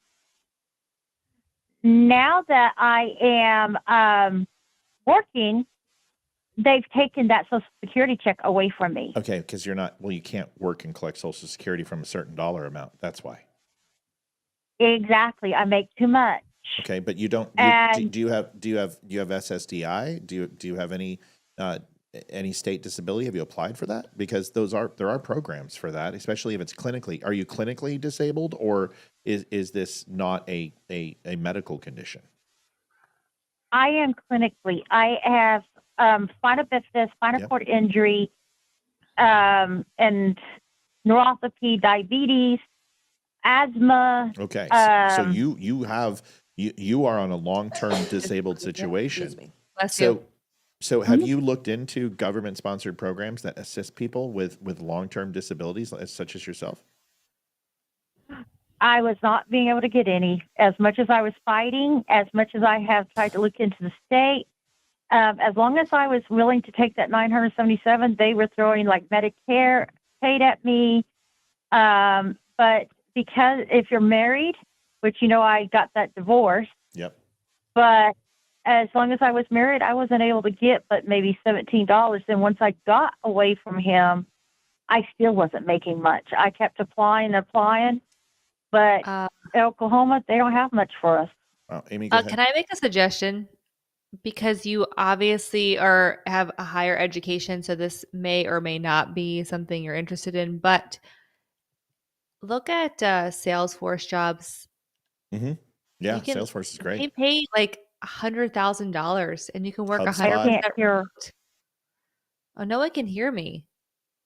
Oh shit! Relay I that. know. So relay I that to forgot. her. So what she's saying is go to HubSpot and Salesforce and basically sales programs, and they need data entry. They need people to run their pro books and their client accounts. And because you have an MBA, that's a wonderful one to do. Also, you got to look into like six figures to start. I mean, they started. It's $100,000, $250 a year. Yeah, it is. It's. I used to work at Salesforce all the time in retail. But there's SSDI, there's SSI, there's Family Support Assistance Program, Supplemental Security Income, Aid to the Age, Blind, and Disabled, State Supplement Payments, Development Disabilities, DDS, Home and Community-Based Waiver Service, Disability Placards. I think there's a lot here that you qualify for, but disability is not $975 a month. That's Social Security. But there are full disability payments that would supplement your income where you would not have to work. And I know this because I was disabled for 2 years and I couldn't work. Oh, wow. So with my back, I went on SSDI and I was 1 year of long-term disability, and then I kicked at SSDI benefits. And I made 75% of my salary, and I was clearing $195,000 a year. So there's what I was Amy? You'll have to relay this to her. I will. So I'll just talk off my hands, and you can just tell her. Yes. Also, Hold on. real estate, even in a place that is not affluent like ours, you can still make a lot of money in real estate, especially commercial real estate. And as a disabled person, there's a niche for that. And I know that sounds like backwards, but I'm willing to help her like get into that niche. So basically what she says is that you need to stop freeloading off the government, that you're a loser. She doesn't appreciate you. That's not what she said, actually. She said none of that, Elizabeth. Oh, horrible. She said that she wants to help you, that becoming a real estate agent is actually a really lucrative venture, especially for people who are disabled, because it curtails to you, and there's benefits of doing that from a financial standpoint, and certain things you can actually file for with the state. And she would be more than happy to help you with that, is what she said, Elizabeth. Awesome. That would be great because, I've been struggling for a very long time. I know. But at least I am out here doing my best. I agree. And I'm proud of you for it. I get tired of a lot of people going, well, we're not making enough money. Well, if you're not making enough money, then maybe you need to be looking to what you can do instead of what you can't do. Because like with my sister, she's able to walk. She's able to do a lot of stuff. And she's now qualified for Social Security disability, and she's willing to sit there. And I'm like, why are you doing that whenever you need to be contributing to the greater good? Yep. Well, Olivia claims that I'm retarded, and I found a way to find a job that supports us. Point. So, Elizabeth, I appreciate you. I thank you. I wasn't trying to be OnlyFans my ass. I wasn't trying to be hard on you. I know your convictions, and I know your passion, and I know you're a worker. But I also know that you're tough. So you're going to survive this, and maybe ultimately getting out of Oklahoma might not be a bad thing. Yeah, I'm about to think you're right about getting out of Oklahoma, especially whenever you got administrators that you report somebody breaking the rules on. And then they take them out of your classroom and go get them a bag of chips and bring them back to your class. Well, I don't think teachers are underpaid. I think teachers are overworked, and not from an hours perspective, but from a responsibility and an expectations. I think we need to stop doing standardized testing. I think we need to go ahead and base it on percentage of people who actually gain a diploma and can pass basic math and reading and science, but we have to disable the unions. And honestly, the reason why unions suck is because it limits the amount of free market impact that capitalism has on education. It stops private schools, it stops vouchers, it stops people from homeschooling their children. It limits. Now, if you could alleviate the public school burden, the public schools actually probably would be quite successful if we went back to the days of 12 to 15, 16 kids in a class. But when you got 34 kids in the class, there ain't no fucking chance you're going to learn anything. But anyway, Elizabeth, I got to go. Whenever you have administrators, go ahead. Whenever you have administrators that don't support the teachers, that's a big problem too. Well, you've got the unions; they take care of everything. No, they don't. I know. I'm no, aware. They don't. I'm aware. Unions, but here's the thing: teachers. Maybe you guys should stop striking against the districts and start striking against the unions. Maybe you should not pay your unions dues. Maybe you should revolt against the unions. Maybe that's what you need to do, and fire that shrew, ugly Nazi cow in Chicago for the Department of Education. Go ahead, Amy. I know she cannot hear me, but I will just say this, and maybe she can hear it if she goes back and rewatches it. But anyone who is struggling with money, I just encourage you to go on the job forums and see what type of job will meet the criteria for earning potential that's going to get you where you need to be, and then see where you can match up. I think Salesforce and those kinds of jobs are wonderful, especially for moms or people who are disabled, because most of them are 100% remote jobs. And they usually start around 6 figures or in the high 90s, which I think for most of America is pretty decent starting salary. I do think real estate is a great business and you can make a ton of money. And if you're interested in like learning how to do real estate, like I'm here in Virginia, but I know the logistics. We have one of the strictest laws and rules in the nation. So besides North Carolina, I'm happy to help anybody who wants to get started anywhere in the country. Sorry. Elizabeth, call Amy. That's what she's trying to say. And I'll be happy to give you. And I don't get anything out of it. I can't repeat all that. Call Amy, and she's got a shit ton of options that make sense. And one of them is Salesforce, HubSpot, real any estate, of those. that there are plenty of opportunities for you. And here's one other thing. Go ahead and go to apple.com and apply for a call center position. You'll get full insurance, 90% coverage. It'll cost you $186 a month for full health, the best health insurance you possibly could get. You get 3 weeks of vacation a year, and they'll pay you $35 an hour to answer customer phone calls. You can make $65,000, $75,000 a year working for Apple, and you also get stock options and everything else. Listen, there's jobs out there. Nobody cares about your disability at Apple. In fact, they love it because they want to hire people who have disabilities and who are people of color, and that's cool. They don't want white guys with tattoos because we're not Trey Chic. Racist. Yeah, Elizabeth, thanks for calling. I guess I gotta let you go. It's 10 o'clock. My wife Hey, literally. you have a good day. Yeah, I love you. Thank You're you, the best. Elizabeth. My wife literally looks like she's ready to keel over. Folks, we want to say thank you. We know you guys. What? Mel. I've been waiting to put it in until the From phone my call was cat done. neutering fun. Okay, listen, Mel, thank you you. fucking Canadian. really Hold on a quick, second. too. No, hold on. You did this with a hot water heater and made me feel this small. She goes, "This is from my hot water heater fund." She's like, "I'm just kidding. It was leftover money." Now you're cat neutering. I've got a Bowie knife. I'm going to send you, and we'll take care of that damn cat. Go ahead, Amy. I just wanted to thank Bobby because thank you. Yes, she put a comment in earlier and she was like, please save Amy's butt. Thank you, Bobby. Bobby, I love you so much. I feel like we're Holy crap. sisters from another mister. Is that the right? What the hell is wrong with you guys? Seriously, I was totally okay. I was, thank you. Man, I'm like, we didn't hit it. It's okay. Let's just go to bed. It was a good night. We gave money to a great cause. You guys are off. I love you guys. Holy shit. Matt Howen, it's no racist jokes here. I promise. I love you guys. Maddie, I know you're a racist. Don't. Just giving money ain't going to fix that. And dude. I got the total from donations for How much was Cheyenne. it? Was it for Cheyenne? $319.89 is what Okay, everyone so raised we're gonna more than likely just match that. Just call it good and give her something. She's an amazing lady. We'll let you guys know tomorrow. I need some sleep because I'm tired and I got to pay. And I gotta go. Some people pay good money for that. Especially R. Kelly. and I want to piss on you. Use my face There's as a toilet seat. Make my life complete. I want to piss on you. Amy, 30 seconds. Go. Oh, go ahead.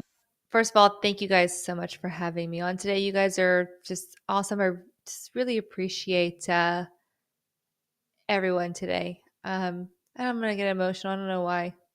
What's wrong? It was a bad day. Nothing. Did I not insult you enough tonight? What the hell's wrong with you? You guys are so mean. It was perfect. Didn't I give you the sister brother thing that we always do? 100%. Did I tell you your head's too big? Yeah. Today? I just love all of you guys. Fuck him, okay? Don't let him define you. You're a beacon of light. You are my hero, and I love you. You're the nicest woman in the world. And if my wife was dead, I probably wouldn't spend any more time with you. But I still love you. I think without, we could not. No, I don't mean that from that. I mean literally because my wife doesn't let me do anything. She has me locked in the basement. Oh, are you serious? She doesn't let me leave. She said, make that money. Make the money, bitch. Go in the basement and make the money. No, I just really don't want to leave. I have to drag him out of the house. He doesn't want to leave. It's not true. I just love all of you. I love all of you, and I pray for you every day. And that's it. What a fucking! I hate this guy. I hate this guy. I hate him. So does Jenny. I'm good. I'm fine. It's all good. I'm emotional. He probably has anal warts. I'm pretty sure. And you know what? I hope he gets a flare up. Anyway, I do love all of you, and I've been praying for all of you, and I just wanted to remind everyone of that. And I love you all, seriously. So thank you. All the comments are going to come in, so you can't leave now. Jarmo, it's a long story, and she has someone in her life who is a detestable piece of navel lint that is somewhere up between a seersucker and a spineless jellyfish. He's a piece of shit. I hope he gets crabs orally and suffers a painful existence for the rest of his time. It's all good. I'm truly fine. I'm just emotional. The whole show. She's had a rough day. It's all good though. Rough day. And I'm fine. Everything's good. I'm totally fine. I love it. I really do love you guys. And I'm emotional because I feel your support all the time. And I just love you guys. And I appreciate it. And we love you, Amy. We do. But I'm good. I promise you all I'm good. Yeah. I always love it when a woman cries and tells me she's fine. Fine. It just makes me feel so good. You just need to. It's not funny. It's not funny, but I can joke about it. You just need to get it out. You just need to get it out. Yeah, no, I truly appreciate everyone's support. And I do mean that from the bottom of my heart, because I really do feel it. Even when you guys are not physically with me, I do feel it. And I just, our viewers are going to kill this guy. There's people like, we need a name. Give us his social security number. Here's this one. Amy, call me. I will handle him. My gators are hungry. I mean, you're not, these people, they're nice. going, Thank you. Louisiana is accident prone. I love you guys. We feel the same way. Dirty deeds done dirt cheap here. Yeah, I mean, seriously. This guy doesn't deserve to even be in the same orbit or sentence as Amy. So I adore it. She's done this for 4 years, has never asked for a thing. And she comes on and supports us and helps us. No, you've never asked for anything. You've never asked for one thing. And if you did, I'd do whatever we can. No. It's a hard no. No, we would do whatever we can to get you to let you down easy. Like, thanks, but no. Yeah. I think Amy knows the difference between that. Olivia, top that. Good luck. Yeah. I already cried the first hour of the show. I got no more tears left, so I can't do that. But it was nice to have Cheyenne. She was great. I hope she comes back. I think she will. I wish her all the best. And I honestly want to read her book. She's a nice lady. She really like is. She melted any type of ice that was on my cackles for a brief period of time. And then Amy completely, like, fuck. Like, I feel like I need to go eat a gallon of ice cream for the first time in 10 years. We have none. I'll have to go to the store and get some. Son of a bitch. I love you guys. And thank you for a great show tonight. We'll let you know about the donation number to Cheyenne and Brighton's Foundation. And we're very, very happy that you joined us tonight. We have more to come. We have a very long list. Olivia is working very hard on communicating with several very interesting interviews, and we will bring it to you. Tomorrow, it will not be Leroy and I. It will be me, myself, and I. Me, myself, and I, without Olivia, and I'll be running a solo show. So please show and be there or be square. Everyone loves the solo shows. I think they miss them sometimes. I get lonely. I miss you. I really do. And I love you. And you're such an important part of the show. And you help me. And even though you don't talk a whole bunch all the time, I do covet when you and I are on together, because you do talk. And I love hearing you. And I love your fire. And then plus you make these little faces at me. Kind of sexy. All right. Good night. You're going to look at my face. I'm going to be fine. Actually, I don't care. You don't have to come on. Exactly. Good night, everybody. Thanks for watching the Don't Unfriend Me Show. We'll see you tomorrow. Thank you. Share. Love like, y'all. subscribe. Bye, y'all. Love See ya. ya. Bye. Good night. Adjusting transmitter output. This is the Don't Unfriend Me Show with your hosts, Matt, Leroy, Amy, and Olivia. Geopolitics, military analysis, and election coverage. Coming to you live on all major social media channels at The Dumb Show. Amy got it. It's me interviewing myself. Direct, unfiltered. We can agree, we can disagree. Just don't unfriend me.